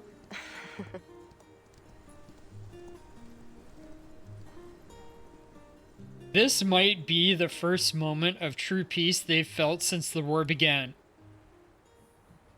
The horse grows tired. They dismount to let it roam and feed on the tall meadow grass. What of you? How may I come into your contact? The Lord only knows where the Foundation will send you once this is ended. You may be right. The fight against Manus Vindictae isn't over. But don't worry. I always find a way to get in touch with you. I do not wish to judge your decision, but do all you can to stay alive, Marcia. Do not make a martyr of yourself. Why this sudden sentimentality, Marie? If all this, when all this comes to an end one day, I hope to see you again. Me too. I will pray for you. Besties! Yeah. I am uncertain if my voice will be heard. So, one of the long-running themes of this game is strong female relationships. Strong female relationships that could be interpreted as lovers. I sense that between them. It's not always sealed. It's not always like that's actually what it is. But if you have, it's usually for the girls. The girls get into this. They bled for each other, and now they have mutual respect, and they're besties. So, and that's how I view them. I have heard that this game actually has more female fans than male, which is very unusual. I'm not sure how reliable those reports are. I guess ladies like well-written female characters. Oh, yeah. And they're not just always chasing after men, but they're just girls just having a good time and kicking ass. Yeah. I'm fine about it. Yeah. And it does somewhat represent the people who have come to my stream have come, at least for this game, as many women as have men. Oh, very nice. Good to know it has a diverse audience. Yeah, yeah. I will pray for you, though I am uncertain if my voice will be heard. I am nothing like Agnes. She is an angel descended from heaven. And I am. The gargoyle keeps her eyes hidden in the shadow. Never mind. Aww. She needs forgiveness. Beep beep. Nay! The communicator's noise startles the nibbling horse. It lifts its head and bolts into the distance. Ah, there he goes. She picks up the device. Again, it's an anonymous caller. Marcia, we need you on the front immediately. I've already sent you the coordinates. Bring the gargoyle if she's willing. Who are you? We'll meet soon enough. Okay then. Danger. And it seems like he can't trust, I'm guessing, the method of communication. One interpretation of that, I think that those devices are meant for the Foundation only. Yeah. They're way too new tech for, like, World War I. Even if they're, like, not super modern. Maybe they're, like 90s or something. You gotta keep it believable. You don't want to, like, terrify those from an older period. I don't think that's the issue. I think they just might not have the tech. Like, if they stop at 1999, this might be like the newest mobile tech that they had that could be carried onto the field from that era. Like, old mobile phones, essentially. Right. Like, maybe she's carrying around like a BlackBerry or something. All right. And I'm guessing 5 chapters away. What I was guessing there was maybe the guy calling her doesn't trust the communication method. Like, maybe he thinks that there's spies within the Foundation. I wouldn't put it past, people involved. All right. All right. Chapter Armistice, 18. The big day. The Armistice. Finally. But what could possibly go wrong here? They've been stretching out this mystery for a bit. Half an hour earlier, weird sound. Yes, Herr Chancellor. The delegations have arrived in Montpellier. The armistice will be signed before dinner time. This guy has a ton of death flags. Understood. Yeah. We will be sure to serve a simple but delicious dinner. And of course, all journalists granted entry will be carefully selected. Mr. Georg hangs up the phone dryly and with full confidence before checking the ceasefire memorandum once again. No problems so far. He picks up a fountain pen and sketches out his signature over and over again. Each loop of the pen is taken with utmost seriousness, aware of the gravity it will soon hold. Another impatient ring, and the tip of his pen slips, leaving the letter of an O in a rather unsightly shape. Tut! But the call isn't on his phone. It's the one on his assistant's desk. Which, thankfully, means it isn't his concern. What are you waiting for, Friedrich? Pick up the phone already. The assistant, buried in her paperwork, fails to react to the ring. Pick up the phone, you hear? Damn. I still fail to understand why they would assign me a dev slot as an assistant. I'll have you fired the moment I set foot on the fatherland. Oof. Georg storms over to the assistant's desk to scold him. Jolting alert, the assistant grabs the receiver. That's more like it. To Georg's surprise, his assistant then immediately puts the receiver down. That was an awful racket, sir. How dare you? The man checks his watch, paying no mind to his superior. I have more pressing matters to attend to. Yes, it's about time. He stands up, picks up the receiver again, and hangs it up once more without a word. What? Explain yourselves this instant. Oh, I owe you no explanation, sir. Who could that be? Come in. You. Is this the menace? I'm sure it is. They can't let this armistice be signed. All attempts to reach the investigators sent to Hill 299 have failed. Proyas puts his communicator down, pauses, then tries again, this time calling Hound.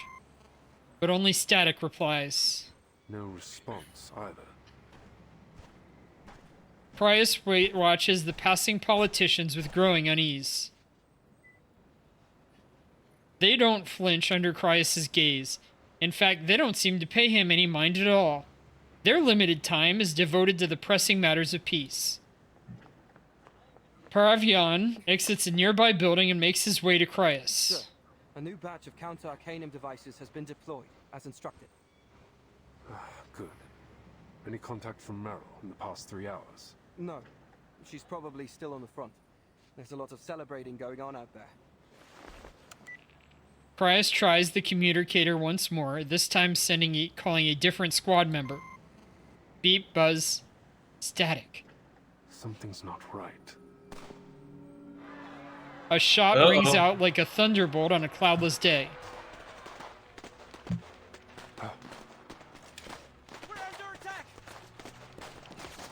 Security forces rush into the streets, drawing any wandering delegates inside to safety. Steely-eyed veterans fan out, searching for the gunfire source. What's the location? I saw them in that house. They're wearing black. I have to. The young man begins a charge only to be held back. Get back here, Parati. We need to get to the command post and inform all security staff to resume combat positions. Yes, sir. Foundation security regroups around the most heavily guarded buildings. Across the street, a man in a jet black uniform exits Georg's makeshift office. Oh, he's definitely dead. Yeah, and he's wearing the mask like I told you about. And it's dripping. And he's got the blue liquid scattered all about him. So, yeah, he is completely captured by the menace. As he walks into the open, he is flanked by soldiers covered in pitch black. Finally, no more hiding. The moment of truth has arrived. He raises a hand, and the soldiers around him stand at attention. Leave a few of the Foundation lapdogs alive. I have something to say to those sanctimonious hypocrites. As for the rest, kill them all.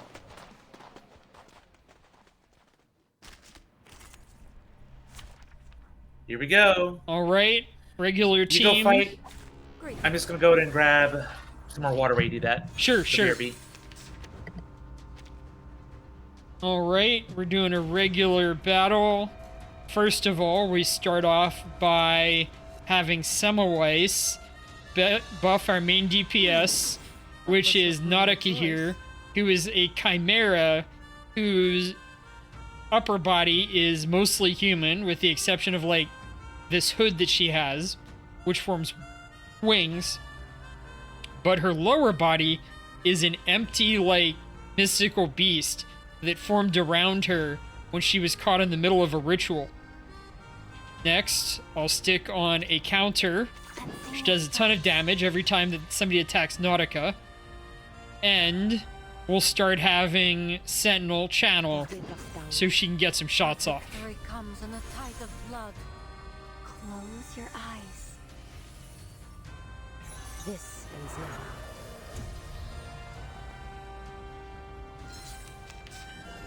Doing all of this charges up the gauge on the side called the Blood Tithe gauge.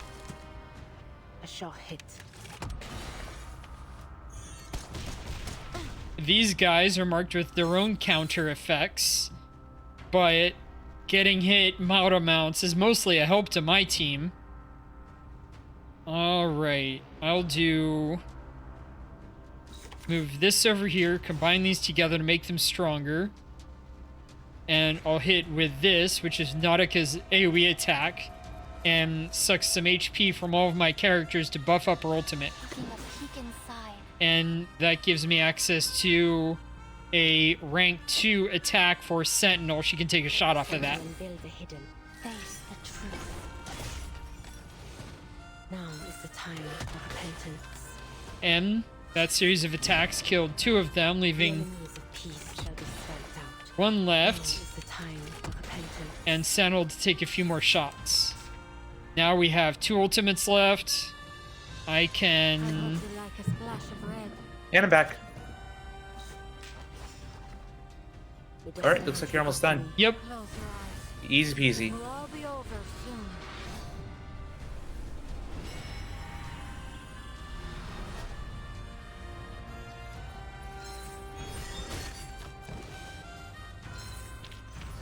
Huh? It's already over? Who's this chick? That's Medicine Pocket, the kind of like gender neutral character who serves as my healer for that team. Oh, got it. The one that's a little bit sassy and just, if anybody mentions, are you a man or a woman or something like that, they're like, focus on the issue. We're talking about science. The ceasefires. Yeah, it doesn't matter. Yeah. They're like, whatever, it doesn't even matter. The ceasefire's signing descends into a bloody firefight. Search every room. Leave no stone unturned. Every few seconds, a heavy soft thud echoes as something limp crashes to the ground from above. Foundation security offer what resistance they can, the counter-arcanum devices they've deployed providing them a moment's respite. Oh, but keep that signing desk and the documents on it intact. It'll make for a great headline shot. Perfect for the front page of the papers. Now, bring her out. Did they catch Meryl? The soldiers of Manus Vindictae carry out their orders in wordless lockstep. Some bodies in white and black riddle the streets. Moments later, 2 soldiers march a hostage into the center of the empty street. Oh, it's one of the security staff, okay. Once again, the assassin-turned-officer raises his hand and checks his watch. Better late than never. He strides forward as if he were participating in a triumphal parade, stopping only a few short paces from the Foundation command post, so near that they can hear the flag fluttering in the wind. All that endless searching, huh? Well, here we are. You finally caught us. He spreads his arm wide like a showman. You might ask, why must things end like this? Why must we kill one another? Do you want to know why? Because our pleas, our pain, our suffering were all ignored by you. Humans started this war, all these wars, and yet you hurled us, Arcanists, onto the front lines like cheap cannon fodder. You have created a world that despises us for our bloodlines and mocks us for our arcane skills. Yet you force us to use those very skills to fight the war machines you built. You humans have sown untold horrors in the name of conflicts created by your own hand. And still, you refuse us even a single scrap of bread in reward. These are the lessons history has taught us. A history of arcanist suffering that must end. He draws a pistol from his waist and toys with it. So when I heard that arcanists were uniting, marching under the banner of a formidable army, I caught a glimpse of hope. In fact, it shone like never before. Foundation lapdogs, human scum, mark my words. This war has only just begun. From this era onward, the unjust reign of humanity shall be overturned. All arcanists from every era shall march under the banner of Manus Vindictae until the ultimate, most glorious era arrives. Nope. A bullet rips through his temple. Dead. The remaining soldiers drop where they stand. Lapdogs, eh? Couldn't come up with anything more original? The stray hound at last returns. He marches straight through to the command post, kicking the false Manus Vindictae's officer's corpse for good measure. Command post clear now. The door swings open, security staff cautiously scanning for trouble. Kroia stands inside waiting. You're late, Yemalai. At least you're not dead. Yermalai balks. His voice, like his face, carries a permanent smirk. You won't always have someone around to cover your ass, Chris. As always, Krois finds it easier to simply sidestep his insubordination. What have you found? Long story short, we're a step behind the Manus. They've got an army, launching an assault on the front lines as we speak. We're talking about a force the size of a traditional brigade, possibly even two. They're hiding out beneath Hill 299, and every one of their soldiers is an Arcanist. Lots of Arcanists all of a sudden. Any news on Charles and Amanda? He lets the swagger drop from his voice. Yeah. They're both dead, but they did leave behind some critical info. Turns out Manus Vindictae's built a colossal, full-fledged underground fortress inside Hill 299. Oh! That's where all these Manus troops have been coming from. The ones here in the safe zone and the ones sent to eliminate the human soldiers at the front. Did you carry out the other order? Yeah. I've sent a request for reinforcements and your frontline contingency plan to headquarters. All available Foundation personnel in the region are moving towards the designated locations on the front. All except Meryl. I haven't been able to make contact with her. Krois nods, an understated gesture of approval. He says nothing about Meryl's radio silence, as if he had anticipated it all along. You really gonna do this, huh? This so-called frontline contingency plan? I don't think we have much choice. How are we gonna deal with Hill 299? It came out of nowhere. Every plan has its surprises. We'll deal with it. Follow me. We're going to the front lines. You can fill me in on the details on the way.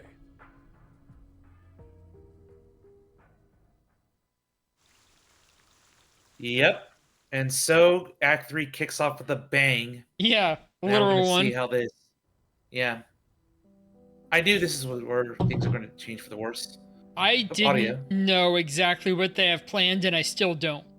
Like, they have the forces, but the lapdogs are forces aren't the strength of the Manus Vindictae. It's their rituals. Their masters remain quiet, for the most part. And you know why. 4 chapters left. Gonna be quite the conclusion. Silence gives no I think we have the time, though. I think we're good. Yeah. So the masters whistle, just a pitch. No words. And so, no words are heard. Only the baying of dogs. What do you mean, I know why? You sound like a soldier I know. How dare you? Do you think I should speak like some slick-talking veteran? I'd slit my throat myself if I so much as uttered a word akin to those devils. They're bastards, abominations, every last one of them. Please accept my apologies. Wounds are hard to heal when they are torn open time and time again. Yep. All right. 19. Yep. False Dawn. Yep. So now that things are going down in Montpellier, the soldier's like, oh, wait. Oh, no. Yeah. Yep. What's that sound? Rudolph has set about packing his things. Like many in the trenches, he doesn't have much, but his greatest treasure is a pile of manuscripts and notes. He lifts his head. A pale look glints behind his glasses. What are you standing there for? They're firing again. So? Surely you're used to it by now. The rumble of artillery had become so familiar to them that its return is barely noticed. Isn't there supposed to be a ceasefire? I know it isn't official yet, but there's no point in firing now, is there? Eric draws in a sharp breath. A low, ominous whistle follows. All at once, the quiet of the front erupts into fire and fury. The impact of the explosion shakes the trench lines in unyielding waves, the blast spraying mud and earth in every direction. Damn! Has everyone gone mad? These are Altensecker. I thought they were supposed to be negotiating peace. Why? Why are we fighting again?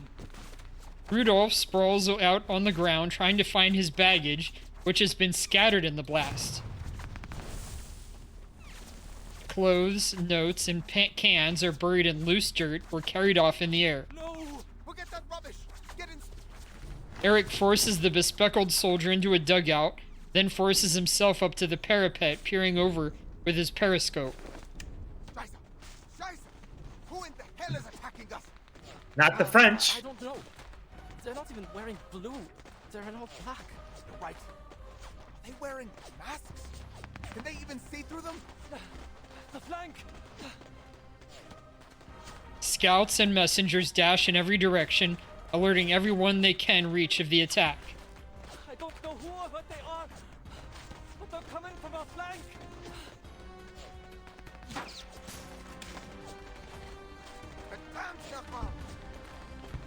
A stray bullet shatters his periscope.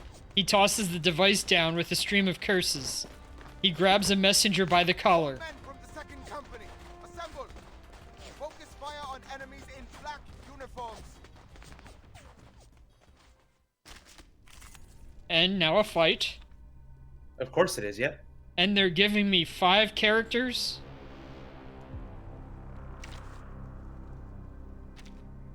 Alright, we've done enough of Nautica. Let's try out Lucy instead. Okay. Ulrich, Mr. Fishbowl.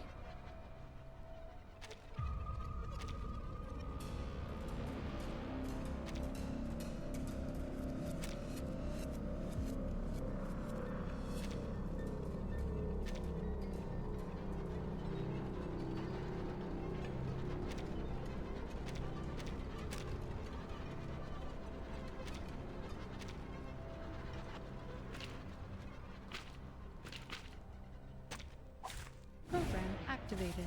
And we have all 5 on field. So I see there's an option to pick a story team, huh? Yeah, but I had been using Story Team up to this point, I think. Where are our men? Got it. So now it's time to bring Because out your we big had guns, show them off. Because we had 5 character option, I think it switched things up for me. Got it. This is all I could find. We've been caught off guard. All right, let's see how this works. So, Snap out of it! Scheiße! Don't you see what we're dealing with here? Get to your positions, boys. Fire! You hear me? Fire! Send these Scheißkerle to hell! So Lucy is actually a robot powered by the piston from the first steam engine, and Ulrich is the fishbowl head. This is one of his outfits. Normally he'd look at something much more like a science outfit. And Fatutu is kind of an island girl. She's one of my healers. 37 is a girl from the island of Numbers who follow like math defines and helps them understand everything. Also, she hates beans. And Lopera is a soldier from the Brazil arc that I mentioned a while ago. It was kind of like... So Latina. Yeah, she's a Latina. Which is a little bit odd. Normally they don't have red hair. And it's she was anime, I don't care. Yeah. Oh, she was also like she was like an orphan. So she was brought there by the Xeno army, so she might not be a Latina herself, but she dresses like one, so it's hard to tell. Close enough. Yeah, close enough. Latina. So I'm going to start by having Ulrich charge, which will give energy to Lucy, my main DPS. This sets Lopera to channel, giving bullets to everyone, which helps increase their damage. This does a crit debuff on enemies from Fatutu, and I'll do 2 attacks from 37 in order to build up her own meter and build up a follow-up attack that she does. Be careful. Behold the phenomenal world.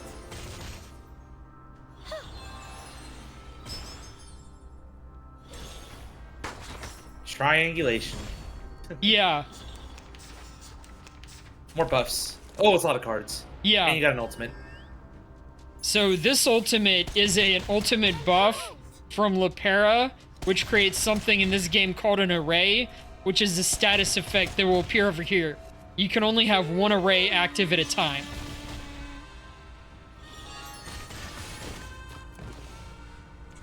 More retaliation. I don't know if I'll even need it. Lucy's just going crazy on him. Just as I deciphered, or prophesied. That is just crazy. Yeah, definitely making light of these story battles. Yeah. If I ever show you a stronger battle, it'll be in like the endgame modes. Most gacha have an endgame mode where you can like test out the full power of your attacks and get special rewards. Alright. Their first assault breaks against the renewed defenses. But the black-clad soldiers seem numb to their losses. They advance in rigid order, stepping over the dead and dying. They lost their minds? They just keep charging right into our gunfire. Eric steps down from the parapet to relay orders in every direction. He sees his comrades lying wounded. Only yesterday they had begun to believe their fight was over, but the rattling barrage has shattered their dreams. A new war has begun. Look, the mist. What the hell is going on? Rudolph hasn't reported back. Concerned, Eric begins to search the dim trenches for his friend, only to bump into a striking figure in a white uniform. Are you the captain of the second company? The man speaks with gravity of command that Eric still has yet to find. I am. You're with the Foundation? Prius nods, articulating the battle in at hand in an organized manner. I am Kreis, the commander of the Foundation personnel stationed in Montpei. This is an emergency situation. Manus Vindicte invaded the safe zone. We neutralized the threat there, but now they're on a mission to kill every human soldier on the front lines. Every human soldier? You mean including those on the other side? He struggles to find sense in the words. Cryas pats the soldier-turned-captain with a firm and steady grip. If you're willing to give up this position, follow me. I couldn't give less of a damn about positions, but where are we going? In a nearby section of trench, Anyone still standing? The field medic arrives in sync with the rest of the Foundation's team. Doktor, mein Bruder! Ist verwundet! Bitte! Bring ihn zu mir. The soldier hauls his wounded comrade to the makeshift aid station. The man's leg hangs limp, soaked in dark red blood. Easy. Put him down here. I'll patch him up. Have you seen any other Foundation personnel? I think I saw one. A redhead. Good. Go tell him we need medical supplies. They should have brought plenty from Montpey. Right away. Next to them, another soldier clutches his thigh, gasping for breath. Only a moment passes before yet another man is carried in. Marcia makes a brief inspection and returns to the soldier with the injured thigh. I'll stop the bleeding first. What about him? He's dead. Now, relax and try to stay with me. He's dead? No. It's over. Good heavens! It's over. No, you're not. Not today, anyway. His vision blurs. For a moment, he thinks he sees a soldier in a gray and blue uniform. Is that... Then he blacks out. Update? Have you located Kreas? He's somewhere in the trench. A soldier spotted him. The man soon appears before them. With solemn deference, he nods to the sniper he once pursued. I didn't expect to run into... Save the pleasantries. The response is blunt. Marcia made known to me the situation. The Foundation ought to have a sharp plan, having requested me to join her. Speak then. What would you have me do? Prius adjusts his tone to match. The frontline soldiers have little experience fighting enemies with arcane skills. If they stay here, it's only a matter of time until they fall to the Manus. I'm going to move them to a safer strategic position. However, enemy forces on Hill 299 have us pinned down in the trenches. Manus Vindictae has turned it into an underground fortress, housing an estimated 10,000 troops. They've even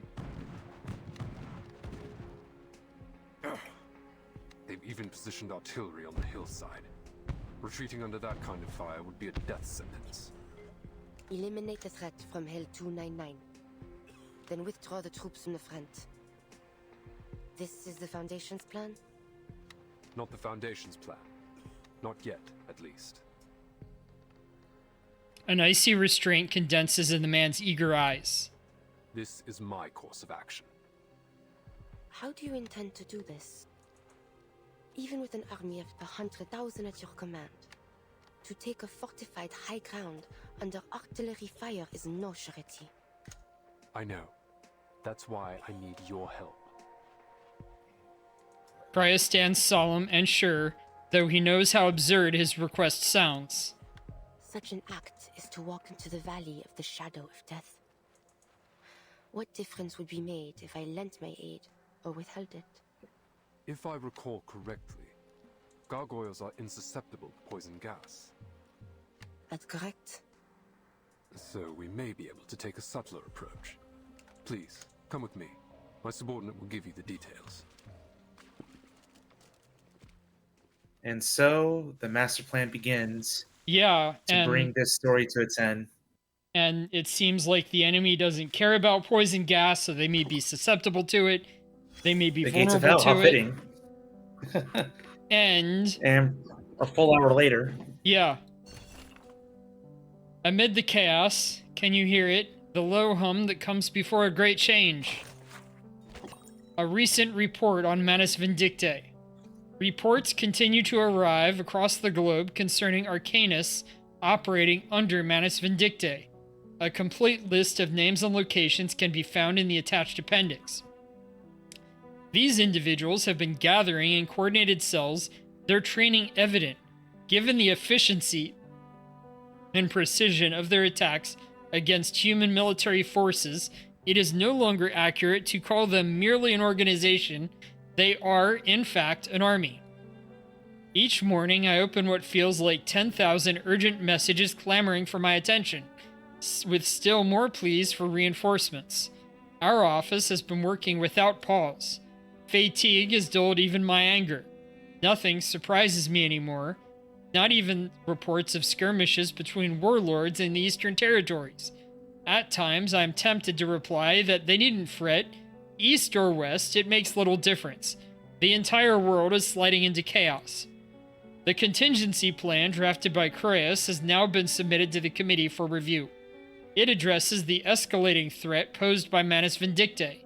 Should they succeed in building a large-scale regular force, or if their attacks continue to spread disorder, the proposal urges the Foundation to form its own standing military rather than rely on Zeno. Croesus sets forth what he plans is the most efficient approach, recruiting and organizing both human and Arcanist soldiers already at the front.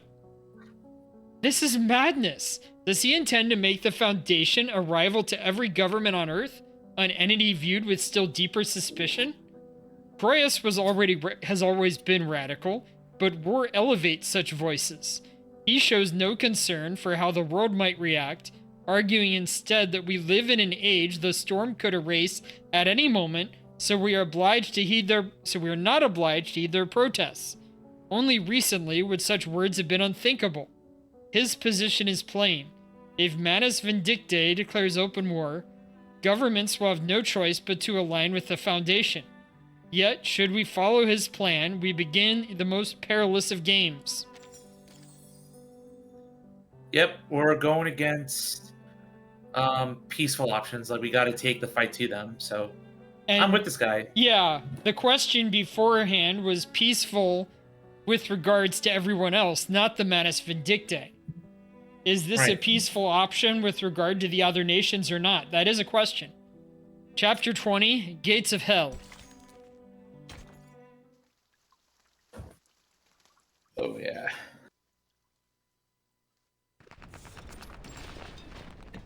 No man's land. They race through the mud and debris. How much longer? About 10 more minutes at this pace. Maybe less if there's no interruptions. What an optimist.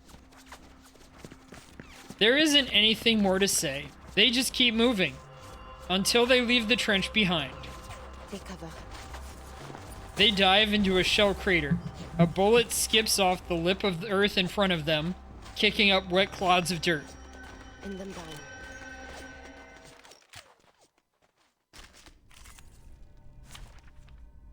Another battle. Yep, and we'll keep our Nautica team. It's already ready. Yeah. Buff Nautica. Activate Nautica's counter. No, that's... Oh yeah, that is her. I can double that up. That's probably worth it. Agreed. Sensing their thoughts. Huh. Very well. Close your eyes.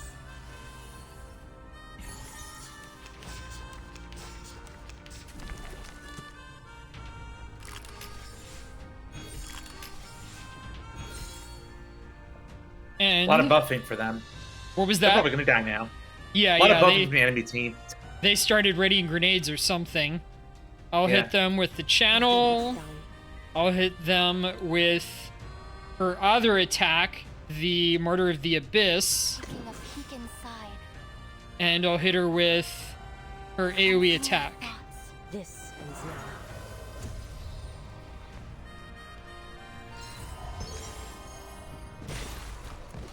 That guy's dead. Those guys are dead. I think they have... Oh, they didn't even have reinforcements. Once again, Medicine Pocket, you didn't do anything. A searing hot shell casing ejects from the chamber. Threat neutralized. Nice shot. Right, we've arrived. Yermolai veers off to the side and drops into a stretch of abandoned trench. Sentinel follows close behind. They stand before a sealed underground bunker. Yermolai stops a short distance from the entrance, pulling from his coat a bundle of explosives and a hastily drawn map. Take these. Without a word, she takes the key items for the suicide mission. I'm surprised you agreed to this. I have my reasons. Sure. Let's go over the plan one more time. 2 of our investigators discovered a number of tunnels running under Hill 299. The one we've just arrived at leads directly to the Manus's ammunition depot. After the war broke out, the Manus sealed all accessible tunnels with poison gas. Judging by the bodies I found earlier, this gas can penetrate all existing gas masks. On the bright Ouch. side, Wow. that means there aren't many guards in the tunnels. At least. Seems like the Manus are cheating by getting a poison that can penetrate old gas masks. Or it's just a more modern poison. Yeah. Like, both Again, the- cheating. yeah. Both the Manus and the Foundation have access to technology from like 60, 80 years beyond this war. Your goal is simple. Reach the ammunition depot, detonate the explosives, and destroy the fortress. After that, the Foundation will evacuate with the soldiers. Good to know the Foundation's investigation bore some fruit. Hill 299's so conspicuous that everyone just unconsciously overlooked it. I'm prepared. You may leave now. Alright. Good luck. The man offers a wave. Only once Yermalai's footsteps have faded into the distance does Sentinel open the bunker door. Violet red mist billows out. She furrows her brow and takes a cautious sniff. Thankfully, as before, it has no effect on her. Yet from within, she can hear something dragging. Sentinel holds position at the door, waiting as the shadow shuffles into view. It's Caron. It's the dead man. Yeah, a grim figure emerges from the toxic mist. What are you doing here? Karen drags a corpse out of the shelter and halts outside. One war ends, and another begins. More lives will be claimed by their own kind. I am simply doing what I always do. You knew of this tunnel. Tunnel. I know nothing of it. There's a cloud of death hanging above this place. That is what led me here. She knows better than to suspect him. Cloud of death. An ambiguous omen. An omen. Tell me then, who will this cloud of death fall upon? Death is impartial. It doesn't decide who will live and who will die. But I can. She breathes in the toxic air without concern. I suggest you leave. Should this cloud not fall upon me, an explosion will soon obliterate Hill 299. Do you intend to claim the lives of all the Manus Vindictae troops here? Do you intend to stop me? He broods for a moment as a silent war is waged behind his mask. I should leave. Time is pressing. But as she turns, Charon's voice breaks through with sudden clarity. I do not wish for such carnage to occur. Yet I am powerless to prevent it. But before you go, a word of warning. The war you've been fighting is, in fact, over. What lies before you is a conflict all its own. A much harsher path. You still have a chance to turn away from this and relieve yourself of the burdens placed upon you. In view of the sufferers of this war, my burden is light. Harsh or not, I shall not waver from the path I have chosen. You first set foot on the battlefield 5 years ago. What makes today different from that day? I now know the true cause of the conflict, and I have seen the face of the true enemy. If I must sin to fulfill my sacrifice, then so be it. Your willingness to suffer, your passion for sacrifice, it is beyond me. Perhaps you possess a wisdom beyond my comprehension. Yet, still, I feel a deep sadness for you. I am in no position to stop you from walking through the gates of hell. Oh, they said the title drop. Yep.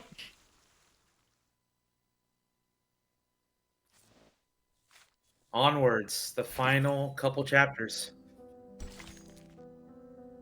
Chapter 21. 1 hour politics. I wish. I hope Imagine it how doesn't take efficient 1 it'd be. hour. Honestly. Well, I meant IRL in other situations, but yeah. Deep underground, darkness reigns. At first, she travels through cramped, unlit dirt tunnels until she reaches a poured concrete doorframe. Its cold echo tells her she's entered a wider space. Le peuple qui marchait dans les ténèbres a vu une grande lumière. The Ceux qui habitaient le pays de l'ombre de la mort. So this Sur eux, la lumière a resplendi.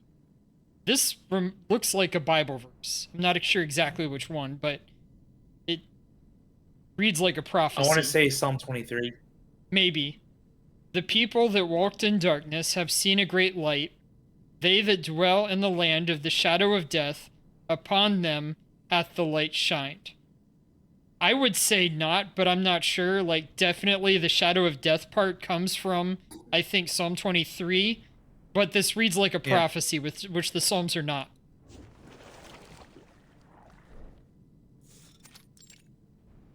Oh, man. She taps into the power of her ancient bloodline, her eyes adjusting rapidly to the pitch black. Yet she finds no comfort in seeing what surrounds her. Dark and viscous substances flow through the walls of the tunnel like an endless mass of writhing insects. In their trance, they form some kind of unrecognizable symbols, shifting back and forth into chaotic shapes. Blasphemy. But she has seen far more sinister abysses in her time. The fortress's center ought to be closer to the peak. But this path appears to be extending downward. She unrolls the map and reads the included intel. The Foundation's map says this is the route. Plumes of gas tumble with the intruder's movements, stinging her nostrils. Not the stench of rotting hay. Not garlic or onion either. This is a new kind of poison gas. Still, it has no effect on me. Where art thou? An ethereal voice drifts down. Agnes. Dost thou hear me, Marie? I heareth not from thee. You hear me not? She looks up, seeing nothing but the vaulted ceiling. Agnes's voice is like a biting acid in her ears. Where hast thou gone, Marie? I sense thou art somewhere deep below the earth, surrounded by that which I cannot clearly see. Bodies lay scattered around me, Agnes. Many of them, they're Manus soldiers. It appears they attempted to flee through this tunnel but an hour ago. She steps over debris. Their superior blocked their way and loosed upon them this poison gas, killing his own men. Bodies stare up at her from unblinking eyes. What kind of enemy am I soon to face, Agnes? Art thou afraid? Thou must have spoken much, Marie. I shall not leave thee. I am listening. Only I yet hear not thy voice. Dost thou recall the day we hid together in the catacombs of the manor? Thou said unto me, thou feared not the ghostly tales thy grandmother once spake. Thou saidst thou bore a devil more terrifying than any tale. But on that night thy breath did tremble. Thou wert afraid. She halts at the descending stairway. That was not the thing of which I was afraid, Agnes. Once again, she realizes her words cannot reach beyond the heavy rock above. From the depths of that pitch-black void, something waits, stretching out sharp black claws. I worry for thee, Marie. The path that thou dost walk holdeth no light. I can feel thee growing ever more distant from me, whatsoever it is. Whatever thou dost wish to do, I know thou art determined to see it to its end.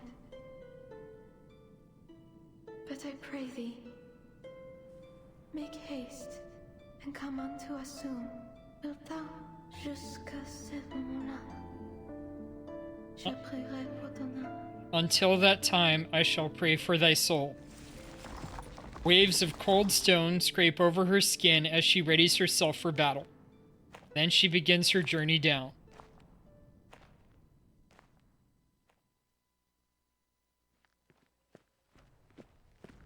In a brief lull between volleys, Yermolai returns to the trenches. It's a little trouble to find his commander in the sea of gray uniforms. To summarize, your troops must stay in place for the time being. We made contact with the other side. They'll cooperate with you to create a fire network against the enemy. Let's hope they do cooperate. Manus Vindicte has waged war against all humankind.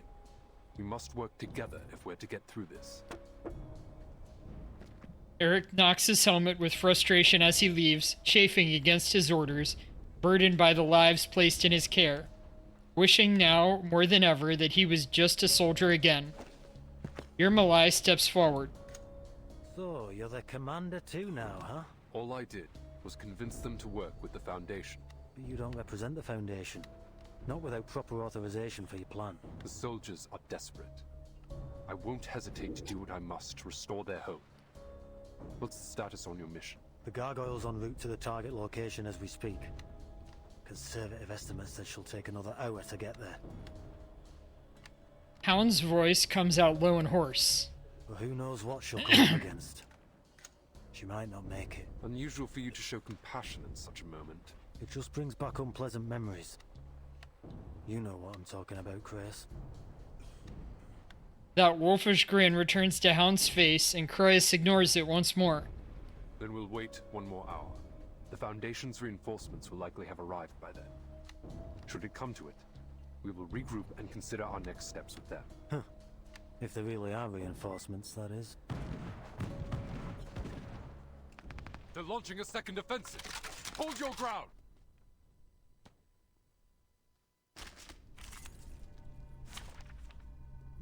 Again, the 5-step team, 5-character team.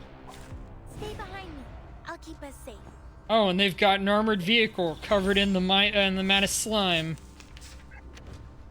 Pulling out all the stops. Yep. Let's see how quickly you wipe these guys. Yeah. Here, let's stick the biggest of our debuffs onto their command vehicle. Yeah. Charging. The connection between them. Ready, aim, boom, space, and order. See how they oscillate. The golden ratio. Ha! My crucible really has a mind of its own. I confirm that this adheres to the precepts.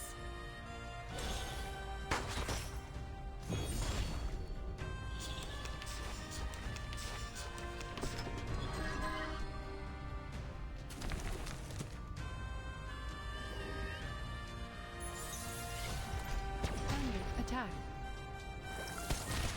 Hold on. Damage. Not doing much. Alright, so both of her attacks are buffed up now. Put the array out to do extra damage. Another debuff on him. Let's get Lucy's attacks out. And this thing, since that's been upgraded. Wait for the pop.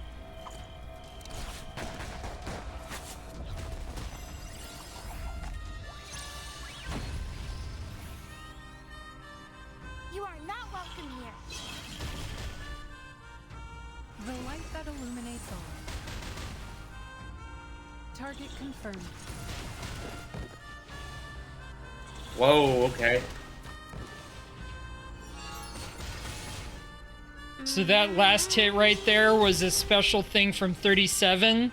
After enough extra attacks are used, she charges up and does her own. Nice.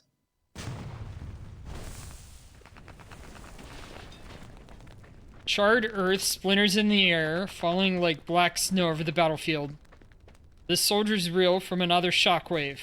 Scattered across the trenches, they grip their weapons tight, certain only of the coming battle.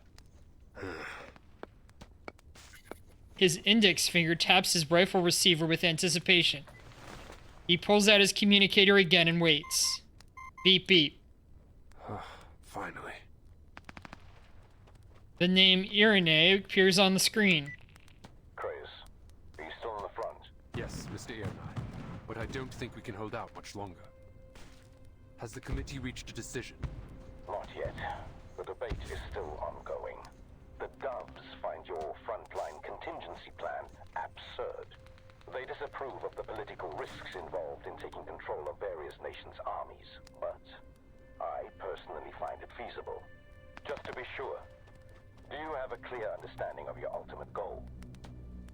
He takes a deep, silent breath. This war between Manus Vindictae and the Foundation will only end once one of the two parties is completely destroyed, and I refuse to let it be the Foundation. If we're to prevail, the Foundation cannot rely on Xeno alone. We need more capable soldiers. Soldiers like these on the front lines. With the proper arrangements, we may be able to recruit them to our cause. We'd have a whole new army to fight Manus Vindictae. This is what he described earlier. And they prepared us for it by saying he was part of kind of Irene's faction. And the head lady sent him out there with hopes that he could calm things down by being a voice of his faction in favor of peace. But once that plan became infeasible, his voice for like, hey, we might need serious military action, might be turning against her plan for the quote-unquote peace option. But even if you manage to bring them all, say, 100,000 soldiers on board, it still won't be enough to sustain modern warfare. This is about the bigger strategic picture, not just a single recruitment effort. I'm suggesting that the Foundation start canvassing all human armies, especially those under attack by the Manus. Bigger strategic picture. What about the governments behind these armies? Have you considered how they might react? It's about time they realize that the Foundation is their only hope. The last bastion for humanity to unite against their shared enemy. The Foundation cannot take responsibility for all the lives in this era or in any other. The storm is a near inevitability, and so too is the loss of many. Once it does come, the Manus won't hesitate to drag war into that new era, into any new era. It's time the Foundation took action and built an army capable of crossing the storm. The politician on the other end falls into a long And silence. that's your plan, Creius. As long as you're successful on your end, I will deal with the political obstacles in your way. Okay. The call is cut. Creius exhales. What next, sir? The young soldier watches Creius, waiting for orders with a dutiful stare. He casts a look toward Hill 299. The Manus Vindictae stronghold bristles with flashes of gunfire, yet to him, it looks as if it were a slumbering beast.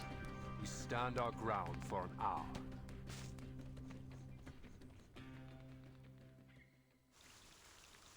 All right. Final chapter, then the epilogue, I believe. Yep, and So- like I said, it usually comes down to a fight between the small units, not between the armies.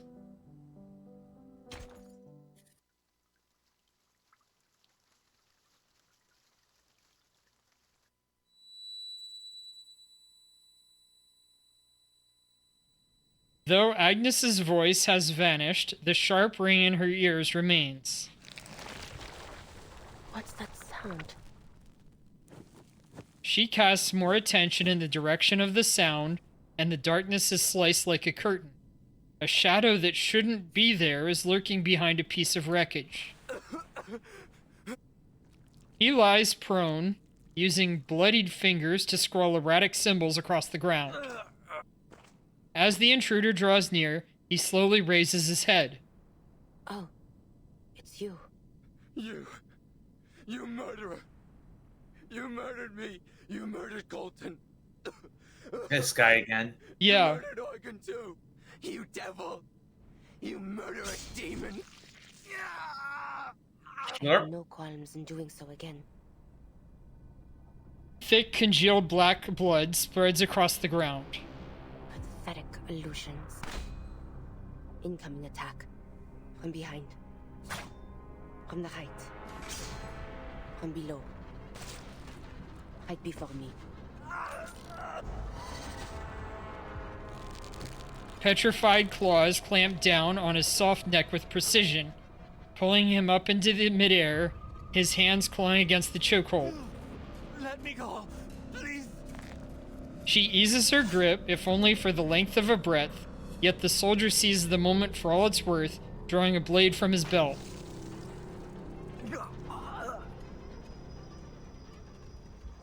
Another battle? She arrives at the land where the flower of death blooms. Corpses are strewn across the ground. A figure waits at the far end. How many have you killed? Do you even keep count?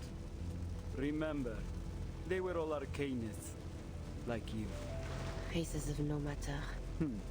So the killer does the killing, and the dead have no say at all. I like it. A bullet rips through the officer's heart, a simple, blunt retort. Oh. She steps forward only to find the figure standing before her once again. Quick pause. Gallop Crush with the follow on my end. Hello. Thank you for the follow. Much appreciated. Hope you enjoy your stay. Watching my streams, and also, I'm guessing they're from your end, Walter, but... hello. Who joined? I don't see it over here. Dang,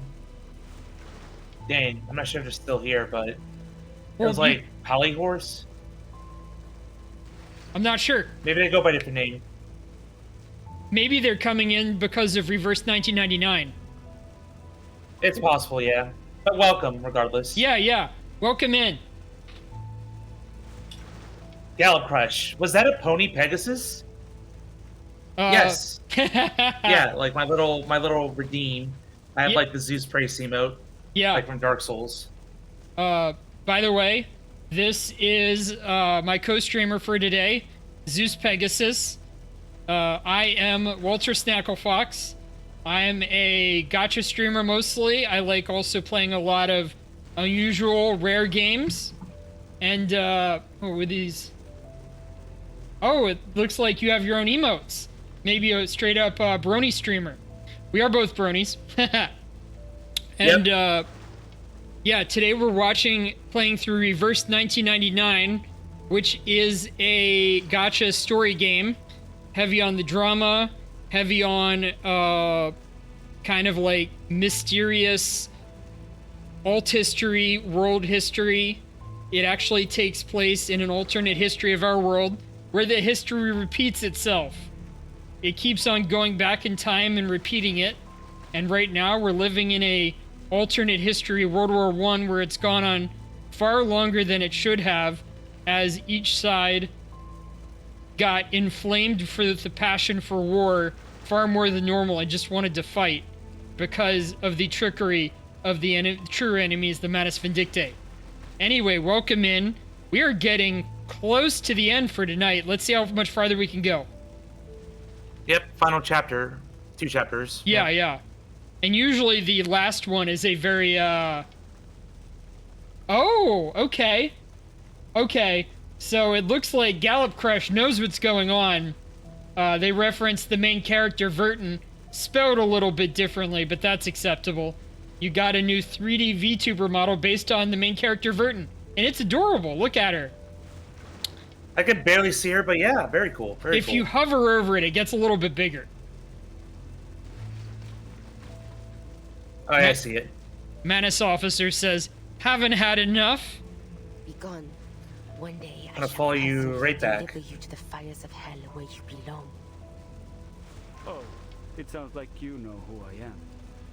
Do not think me deceived by your disguise. I am well aware that your taint has long been tangled in the blood of my family. Demon. Ladislas. Her devout cousin appears in the midst of this strange hell. Dear cousin, I bring thee a final warning. Thou art but a step away from utter corruption. Thou hast killed many in the years past, and now thou dost stand at the edge of the abyss. Hast thou not understood the suffering endured by our fallen ancestors? Their conscience crumbled, their faith shattered, leaving naught but an insatiable thirst for blood. It paineth me to see thee walk the same wretched path. The demon stands to the side with unhinged politesse, waiting until Ladislas. Okay, thank you, Gallop Crush. I couldn't remember. It's been a while, I guess. Sorry about that. Welcome in. Welcome in. We're having a good time here. I like to play the... Yeah, we are. I like to play the regular Reverse 1999 streams when they come out. Don't blame me. I did nothing to entice her. Its voice no longer seems to come from the body before her, but from some faraway place in the darkened sky. Maya made this choice herself. Her hands have long been soaked in blood, and yet she has never been troubled by that so-called guilt of yours. I've come to adore her for that.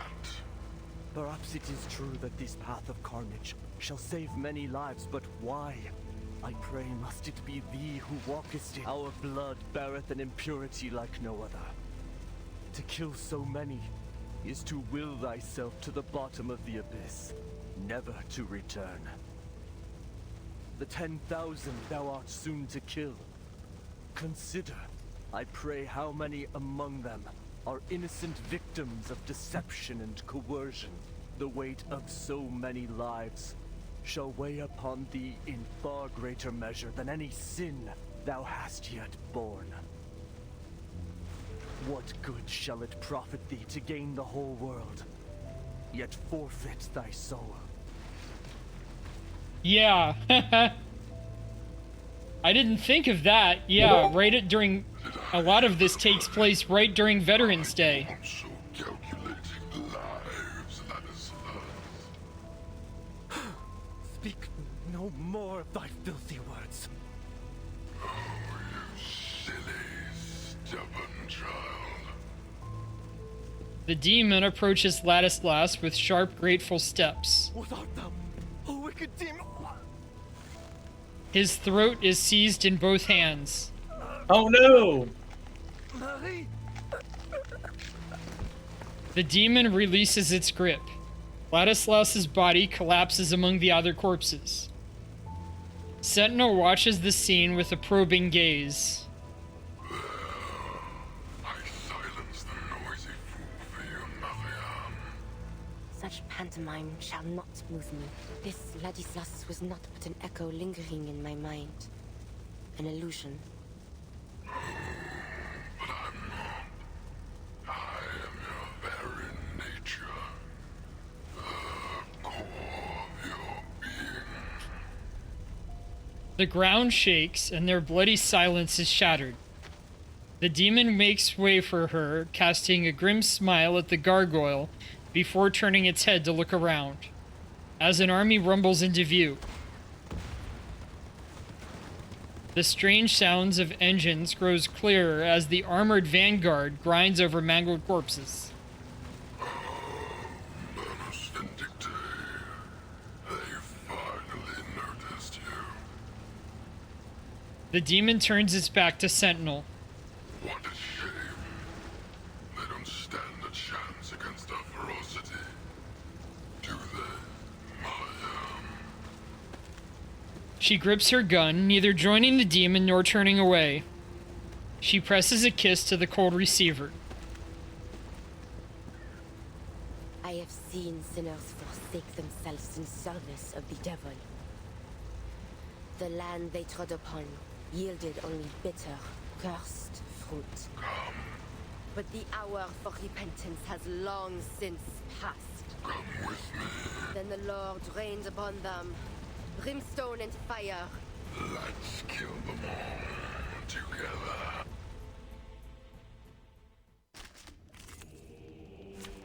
Final battle. Here we go.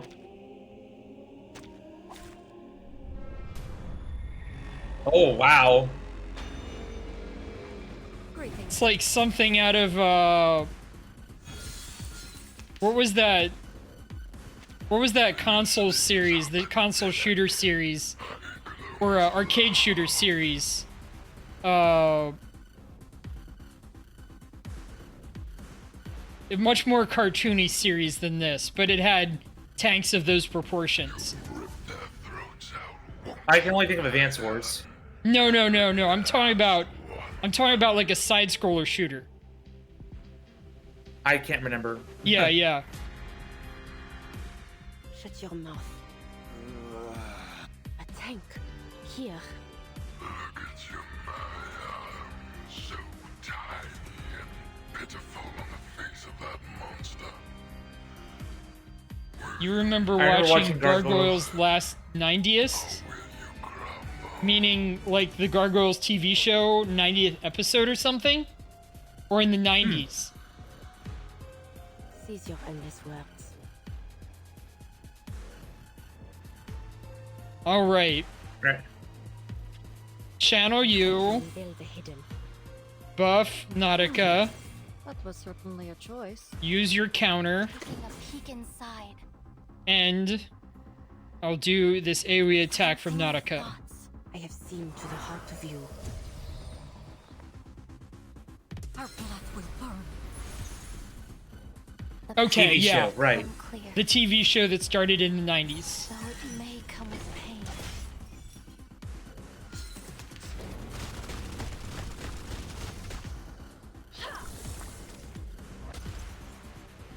Oh, some healing. The enemy is at peace. Yeah, Medicine Pocket does a decent job of keeping the team healed up.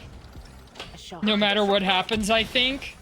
There's a limit to it, but it's pretty hard to reach that limit in normal operations. Alright, I am going to... They have backup. They have backup. Join these two together. Joining those and those. I'll do...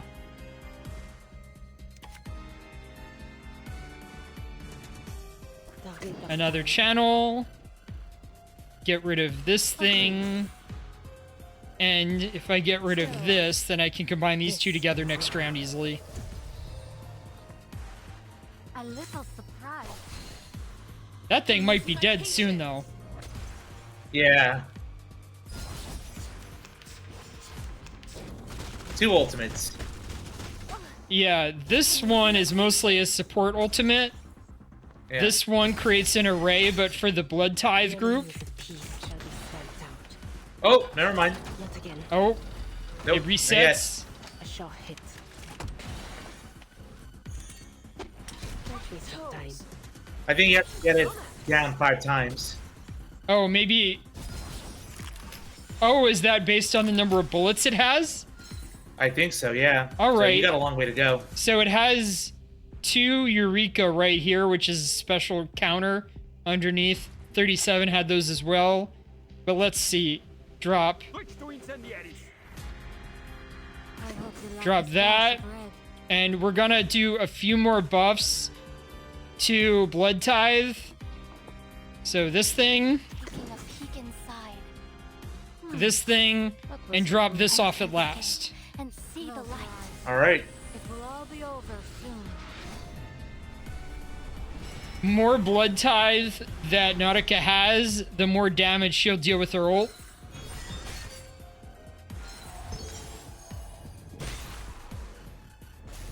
Second health state down. Nope, It's it looks gone like now. it's straight up dead. Can I give everyone a ride on my back? In the Prisoner of the Cave mission. I think the one that gave me the hardest time during the story was the original Arcana back with the Varen Saint. And you had to like change up which attack you were using on her every play because she'd get resistances and counter if you did it wrong. Oof. All right, cool. Final boss defeated. Yeah. Now it's time for juicy epilogue. Marsha? Marcia stands beneath a windmill, her black warhorse pacing idly in the grass. I don't think I'll ever forget this windmill.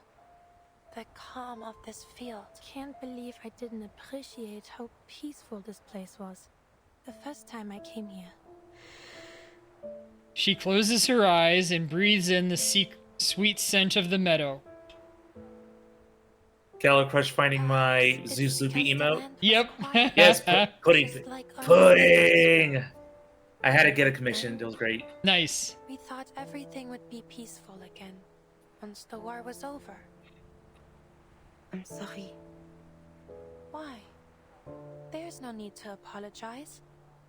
I was nigh on killing you. No. In a way, I did kill you. Just as I've killed so many others. It's not our fault. None of this is. You may have granted me your forgiveness, but those who have forever lost their lives due to my actions, I shall never have the chance, nor the right, to earn theirs. We didn't start this war, yet we have had to bear the brunt of the pain it has caused. What about the poppies referencing the First World War? If all the sins of war are laid at our feet, where is the fairness in that? No, I refuse to accept it. Martha seethes at injustice. Marie, perhaps when peace finally comes. A gust carries her voice away. The wind howls, and in it she hears the creaking of the old windmill. Sentinel walks along the path, wanting to stand close to her, until the scene is torn apart by gunfire. Marsha! Oh, man. I think that was a vision she was having, not the real Marsha.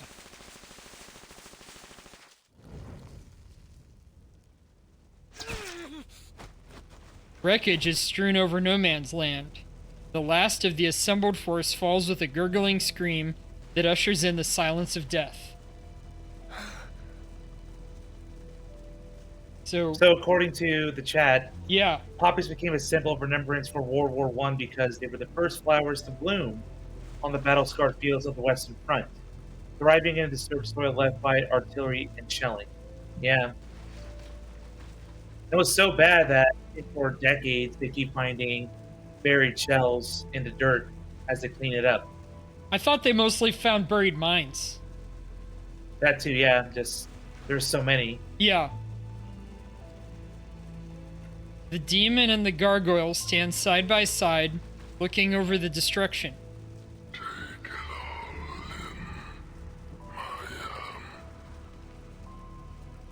Pools of blood, the piled corpses that linger in echoes of the dead, their whimpering, desperate cries. How long has it been since I last witnessed such a beautifully gruesome massacre? The ancient bloodlust within you truly has awakened. You slaughtered every last one of them. Well done. Now, hand me the explosives. It's time to end them all. The demon holds out his hands, asking for the weapon that will take the lives of 10,000 men. Get thee behind me, demon. I won't force you. The choice is still yours. So, which will it be? The weight of 10,000 lives, or one that is 10 times harder to bear? Well, their blood will be on your hands, that's for certain. But the responsibility won't rest on you alone. Your soon-to-be blood-soaked hands have been forced.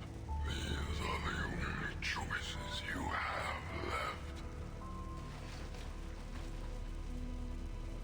The gargoyle removes the bundle of heavy explosives and grasps them as tightly as if they were prayer beads. I am powerless to cleanse the filth that muddies my blood. Just as I am powerless to erase the sins I have already borne. I have descended into the depths of hell. I know that. And this ancient darkness has already taken root in my soul. But if sacrificing one can save 10, if sacrificing 10,000 can save 100,000, if someone must make that impossible choice, then I am willing to bear that sin. She hands the explosives over to the demon. It's the spirit. From now on, we will walk together, side by side. A greater power, Lord. Before he can say anything, the bayonet stabs through his body. Sentinel pulls out her bayonet and pushes the demon away, who staggers further back. Nope. You are fascinating, Mariam. You knew this won't harm me. So why did you do it? So, To Gallop Crush, saying a long, long way is also the name of the book, a novel by Irish author Sebastian Barry, set during the First World War. I believe that a lot of the stories' titles carry the same titles as books. I think somebody said at least all of the main line stories, including this one, have that format. I don't know about all the side stories. Yeah. I don't know too much about literature to confirm or deny this, but I wouldn't put it past this writing team. And a lot of the books they chose were not books that I easily remembered. They seemed to like pulling deep cuts. She lets out a heavy, labored breath. Look upon me, demon. I am not like my ancestors, to be led astray by their thirst for blood and your honeyed words. Whatever choice I make of my own free will. I will not let your taint spread within my soul. Yet still, your power shall be mine to command.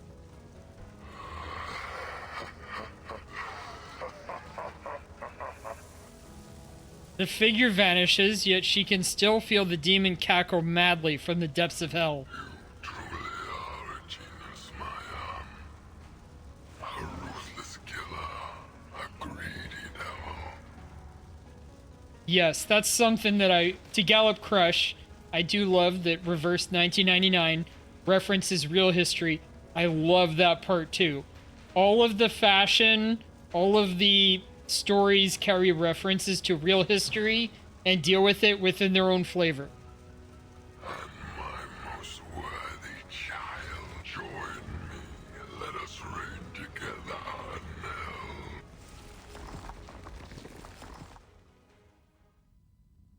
Agnes, quand j'étais jeune, je ne comprenais jamais vraiment les mots que tu disais. Agnes, when I was young, I never truly understood the words you spake. Why would one man willingly bear the sins of all the world for the sake of others? I lingered on the thought of it.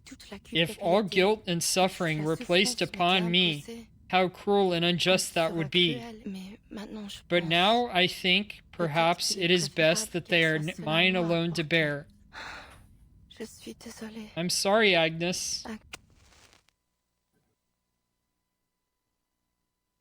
Boom. Attention all Foundation operators. The Mammoth Fortress at Hill 299 has been destroyed. Execute retreat as planned. Wir sind gerettet? Ganz genau. Na los. Gut, du kannst noch stehen. Lass uns. That's right. Alright, you can still stand. Leave these behind. Notable severely wounded over here. All available medics with me. Tread carefully. You're crossing no man's land. Hold strong while we cut the barbed wire. She lives! She lives! I have no idea how, but if you're rock hard and you're safe within the mound of dirt, maybe you could be shielded. Been destroyed, and the soldiers have been led in retreat to the rear. I understand. Yeah, normally a gargoyle shouldn't be able to withstand a blast like that, but something happened. Yeah. Sheer will. It's time for the epilogue chapter. Yeah. Let's end this. The next day, finally, 11/11. Your Excellency, there's nothing we can do. Naturally, no one who wields power imagines themselves as a child playing with knives. Read the letter. An undelivered letter from so-and-so. Who knows? Yep. It has taken me a long time to write this letter, though my mind has never ceased its vigilance. You know, as well as I, that I have spent my life mastering the concealment of intent, approaching even the unknown with the scholar's patience. You know, too, why I have worked to prevent conflict, not from idealism, but because I have seen what war truly leaves behind, long before the foundation, long before the storm rose. My principles have often led me to aid or forge alliances with adversaries. I have long sought to create a balance between humans and arcanists. I firmly believe that force is a tool, nothing more, and its misuse brings only chaos. While we may bear a fraction of the consequences, ordinary lives carry the rest. I have acted with care, and for that I have been called a dove, a label I dismiss. My concern has never been for titles or comfort, only for what I must endure. Zeno's defection is largely credited with the rise of the Hawks. Committee members, wary and distrustful, sought to establish a military force directly under Foundation control. Meanwhile, the storm has transported us back to a time dominated by warfare. Cryas's philosophy runs contrary to our values and traditions that preserve a fragile equilibrium. His contingency plan would only threaten security, but collapse.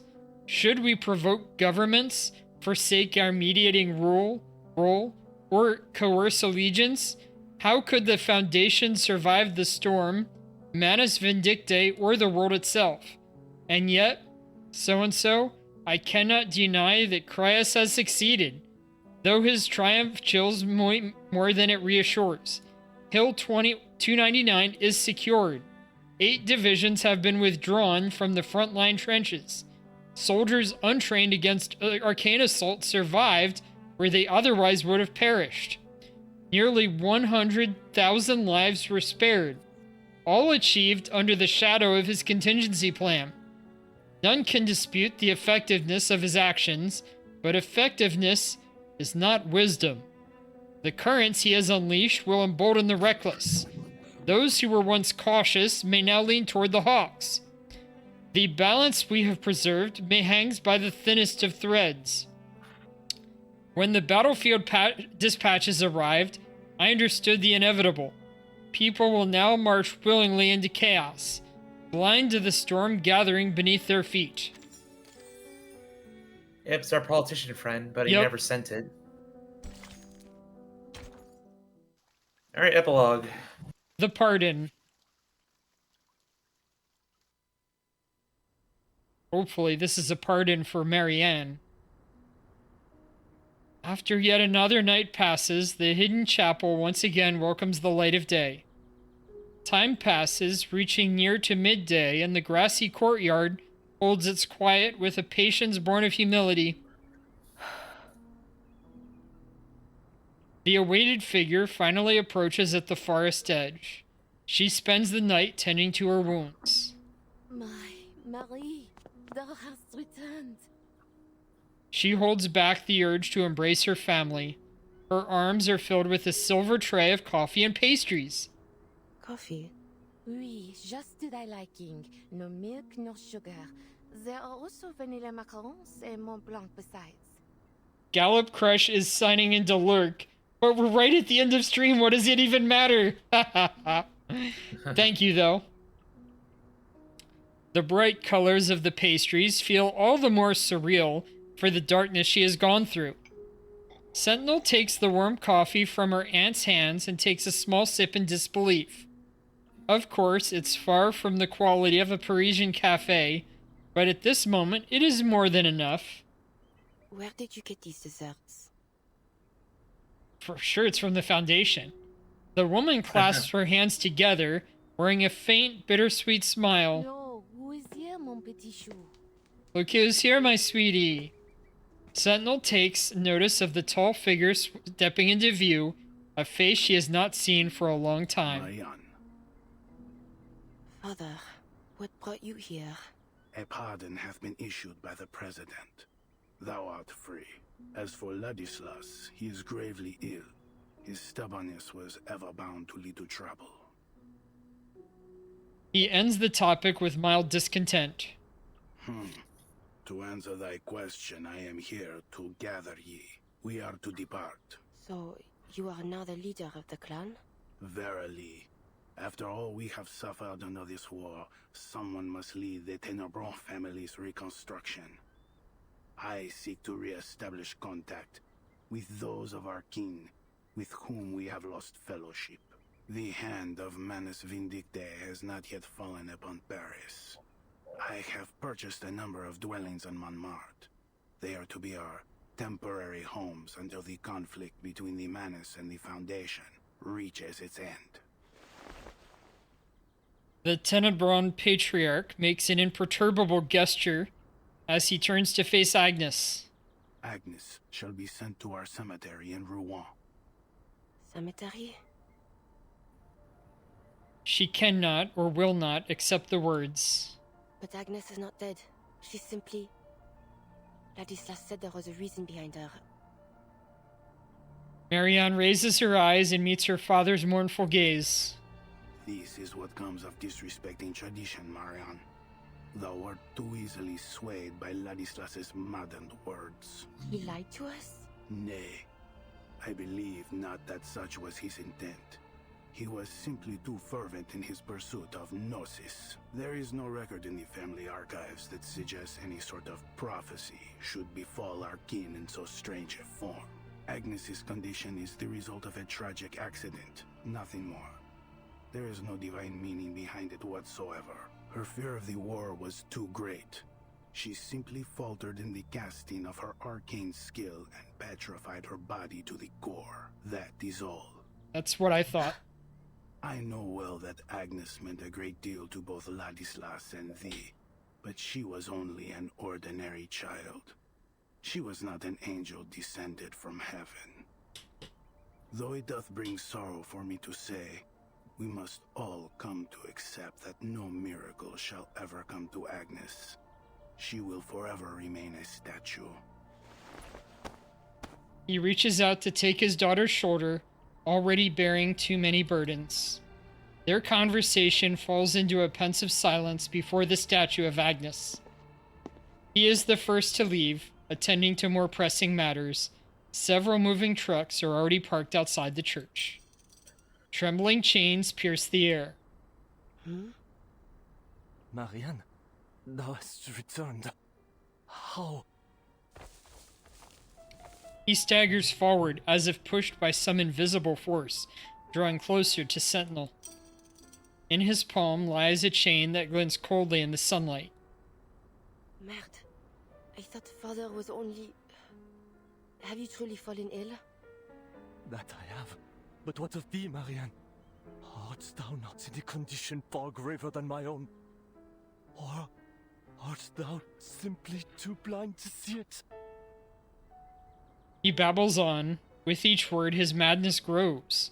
There seems to be no trace of his old humility left. My soul is stained with the wickedness of sin. Thou art as miserable as I. Oh, Lord, I can smell the stench of hell upon thee. Thou hast passed through the gates of hell and returned. Marianne, how wretched. You are ill, Ladislas. Gravely so. Take a moment's rest in the quiet of a sanatorium upon reaching Paris. Won't you? It ought to do you good. Ladislas squints like a child sharing a secret. Perhaps I shall. But thou wilt not return with us, wilt thou? I am yet undecided. Perhaps I will. Nay. Nay. Thou must not. Thou must never return. Why? I see that which others cannot, and I see it in thee. Thou art not who thou once wast. Inside thee, there is a demon. The demon which doth linger in our veins. It hath opened its eyes, its wretched eyes. Ladislas howls in pain, his body shaking violently. The chain in his hand clatters and rings. Thou cannot return, cannot turn back, for there is no path left for thee. But I desire not more than to aid thee, my dear cousin. Yea, I shall help us all, but most especially thee, to atone for my transgressions. The shaking stops, and all at once he bows with a gesture of utter submission, presenting the chain before her. Ladislas, these shackles are a soul-binding chain, a cage, yea. But I beg thee accept them, and I shall devote my life to prayer over thee, both night and day, that thy soul shall not be shaded in eternal darkness. May thy blood be washed clean one day. May it nourish the soil when thou art laid to rest. May thy journey to hell yet be graced by God's mercy. Another not-so-light burden to serve as a constant reminder of the limits of evil. And if I refuse these shackles? It mattereth not. I shall pray for thee still, as I have ever done. A sudden impulse moves her to look at the statue of Agnes. At last, she takes the chain. The metal hangs in her hand. Its weight feels far greater than its size would merit. Dis à mon père que je ne reviendrai pas. Tell my father that I will not return Tant que le véritable conflit ne sera pas terminé. until the true conflict is brought to an end. True conflict, huh? Is she having a change of heart? I think she's choosing to join the Foundation. Wait a minute. I thought 23 was it. Well, let me see. This should not that part. Here.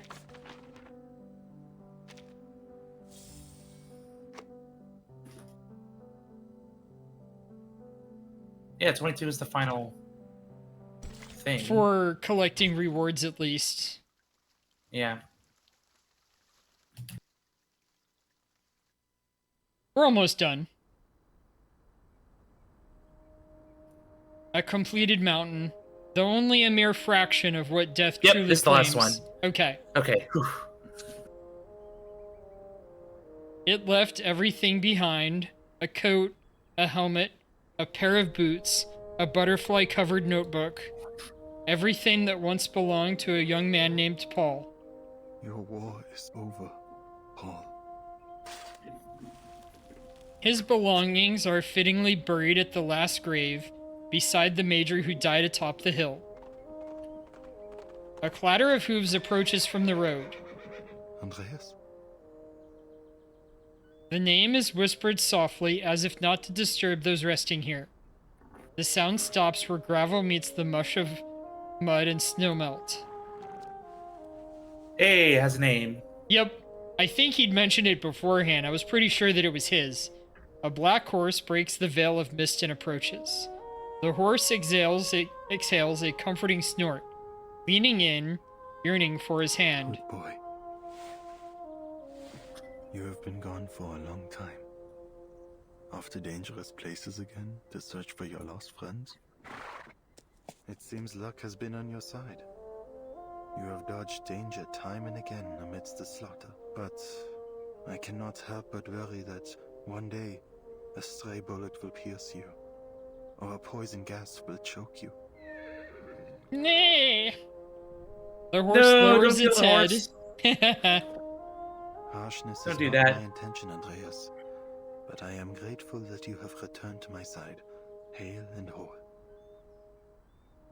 They look eastward, toward the rising sun, where ominous clouds gather. Es ist Zeit. The next destination is a distant one. Your help will be appreciated. Andreas tilts its head to one side, signaling its master's attention to the youth who has arrived behind them. Mr. Charon, is this your horse? The grim figure turns his face toward the source of the question. In a sense, young man. Oh, then it's nothing. He showed up near Montpellier all by himself, so I followed him here to see if he might be connected to Manus Vindicte. The Foundation is still in Montpellier. We'll head off soon, along with the soldiers, to a safer position. By the way, do you know where Blackbird is? Blackbird? Oh, I mean Meryl. The girl who went to the front with you. I haven't been able to get in touch with her since the Manus attacked. Where could she be? I just hope she hasn't gotten herself into any serious trouble. She is alive and well. A surprise. The young man's eyes alight with joy. She is? Where did you see her? That I cannot tell. His gleam dims as Paravion adjusts to the unexpected refusal. Why? She does not wish to be found. Makes sense. She doesn't want to come back with us? Correct. She is afraid of the war that lies ahead. Bloodshed, carnage. She was unprepared to witness such harrowing scenes. She requested I not reveal her whereabouts to the Foundation. In fact, she demanded a promise. I don't understand. How could you just let her go like that? Isn't she more likely to run into danger if she's on her own? And leaving like this, she'll be marked as a deserter. Oh no. I know little of your rules, but a promise was made, and her reasoning is understandable.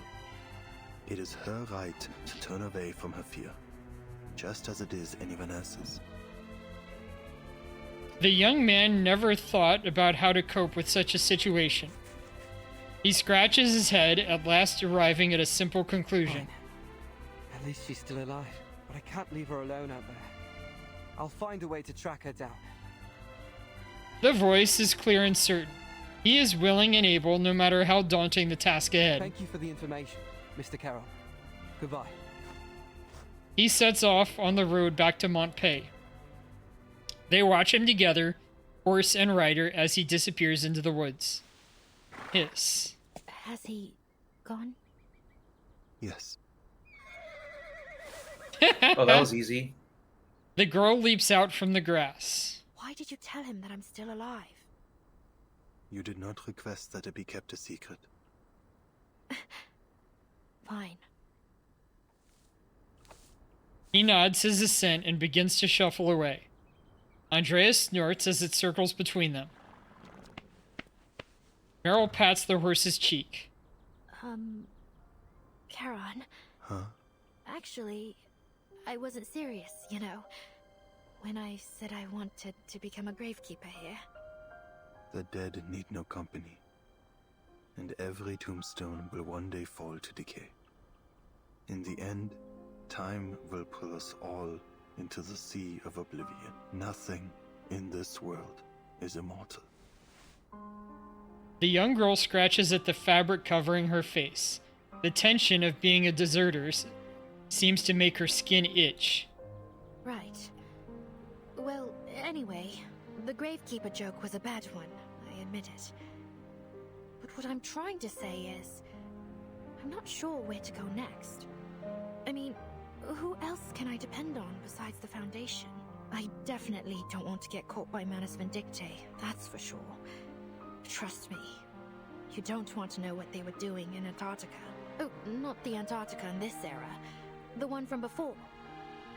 Anyway, my point is, I can't deal with them on my own. But I can still do something, like dealing with troublemaking critters. Just go back to the Foundation, girl. So, if you need that kind of help, maybe we can travel together. I trust you. My path will have little safety. That's all right. I'll just run off when danger comes. In that case, follow me. We will take a detour to avoid entering territories under the Foundation's surveillance. He retrieves the familiar chocolates from his coat. They're unmelted and cool to the touch, despite having been kept so close to his body. Dead If you're man! hungry, Yep. these can be returned to you. Andreas will carry you, should you go tired. The soldier who has at last escaped war nods with joy. got it!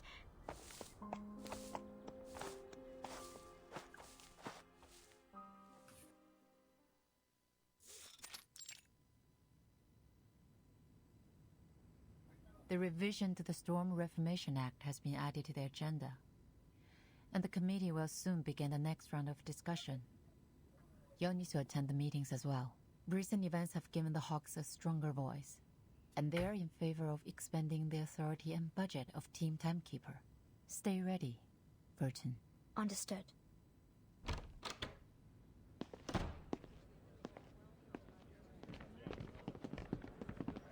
Foundation staff and committee members hurry through the hallway. Just as they exit Miss Z's office, they're met with a familiar voice. Timekeeper? Were you waiting for me? No, just a happy coincidence. I'm glad to know that you remember me. Of course. Your decisiveness saved the lives of many soldiers on the battlefield. I also heard that the Doves agreed to further implement your frontline contingency plan after the Monpei crisis was resolved. I'm surprised to see you're interested in politics. I'm not interested, just informed. Price brushes aside the topic without comment. I've been wanting to speak with you since our last meeting was cut short, but this certainly isn't the place for a proper conversation either. Contact me if you're interested. I have some very valuable information for you, I'm sure, both about the Foundation and about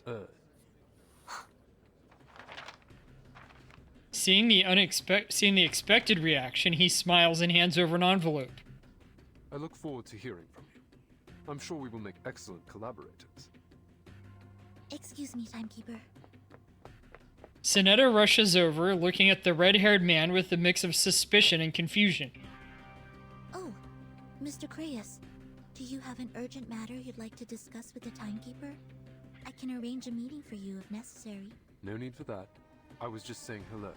Until next time. Timekeeper. Miss Sonetta. He gives a nod, slight but confident, then takes his leave. Timekeeper, is there something wrong? It's nothing. You seem a little anxious, Sonetto. What's the matter? Sonetta takes out her communicator. Timekeeper, you need to look at this. It's an important message. Sent from Lilia? I've been on a mission on the Eastern Front, under the direct orders of Admiral Som. Guess what I found? Capitan. An Xeno outpost without... From the looks of it, I think it's the rebels. I can tell in more detail. Call me back as soon as you can. The message ends in a burst of static. I tried to contact Miss Lilia after receiving the message, but I couldn't get through. She mentioned Xeno rebels. This is worrying. Could it be Igor? Lilia might be in trouble. Sonetto, I think we'd better pay another visit to Madame Z.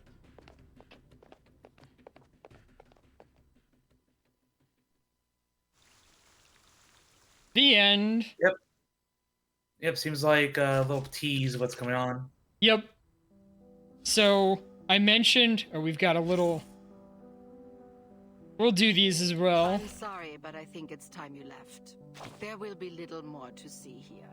But the war isn't over yet. What difference does it make?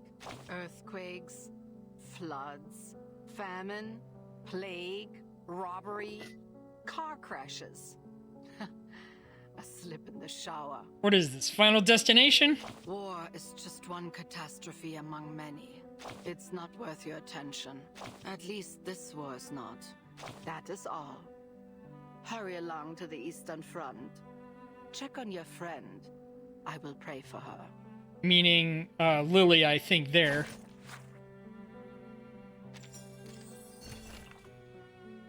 Free intelligence. Intelligence may be priceless, but it never comes free. Burn after reading. Due to unexpected circumstances, I had temporary access to an incomplete report. While the information it contained was too fragmented to understand the complete situation, it did reveal one fact. Xeno and the Foundation have been secretly working on storm research. This work is entirely separate from any known research and lies beyond the scope of security clearance. What is particularly concerning is that the majority of Foundation staff and Laplace personnel appear completely unaware of these covert operations. The mere existence of such hidden activities is in itself deeply concerning. Alright, that is the end. Let's hit end stream, and I'll look at raid options. Sounds good. So I'll just sign off here. First off, thank you for having me join in on just not really much the gotcha aspect, because out of respect for you to invest a lot of time in the game, but I think as a narrative and knowing the friends I have that are into history, this is pretty cool. So just seeing a good mix of realism and supernatural, keep things interesting and engaging. So yeah, it was interesting story, well paced. Even with me not really getting the full context of like some characters and events, but I think he did a good job just keeping me informed of kind of what happened, and then now I have a good sense of the main conflict, the two sides,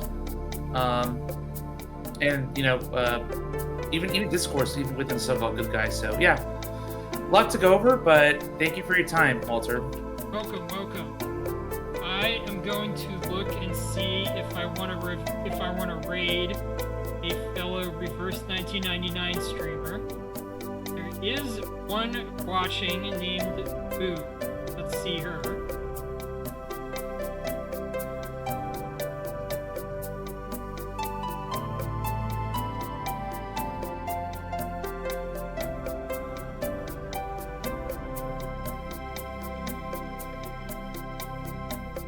She's not doing much. I'm not gonna worry about it. We'll just raid one of my friends. Have you heard me talk about Saint Cisco? Nope. All right, we're raiding her. You'll be introduced.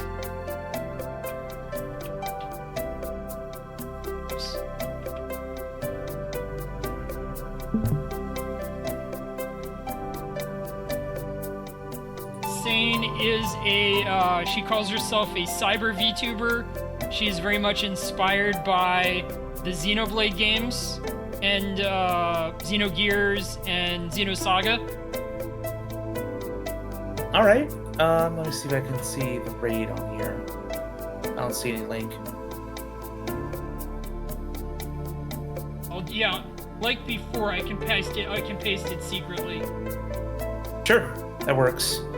All right, then I'm just gonna sign off. I need to get my butt to bed. I'm tired, but glad we got to finish this. And if you got time Tuesday to catch my birthday stream in the evening, just to say hi, feel free. We'll be doing some Sonic Racing Crossworlds. It's been now tradition every year at this point to do something Sonic related, because we've been having yearly releases. So yeah.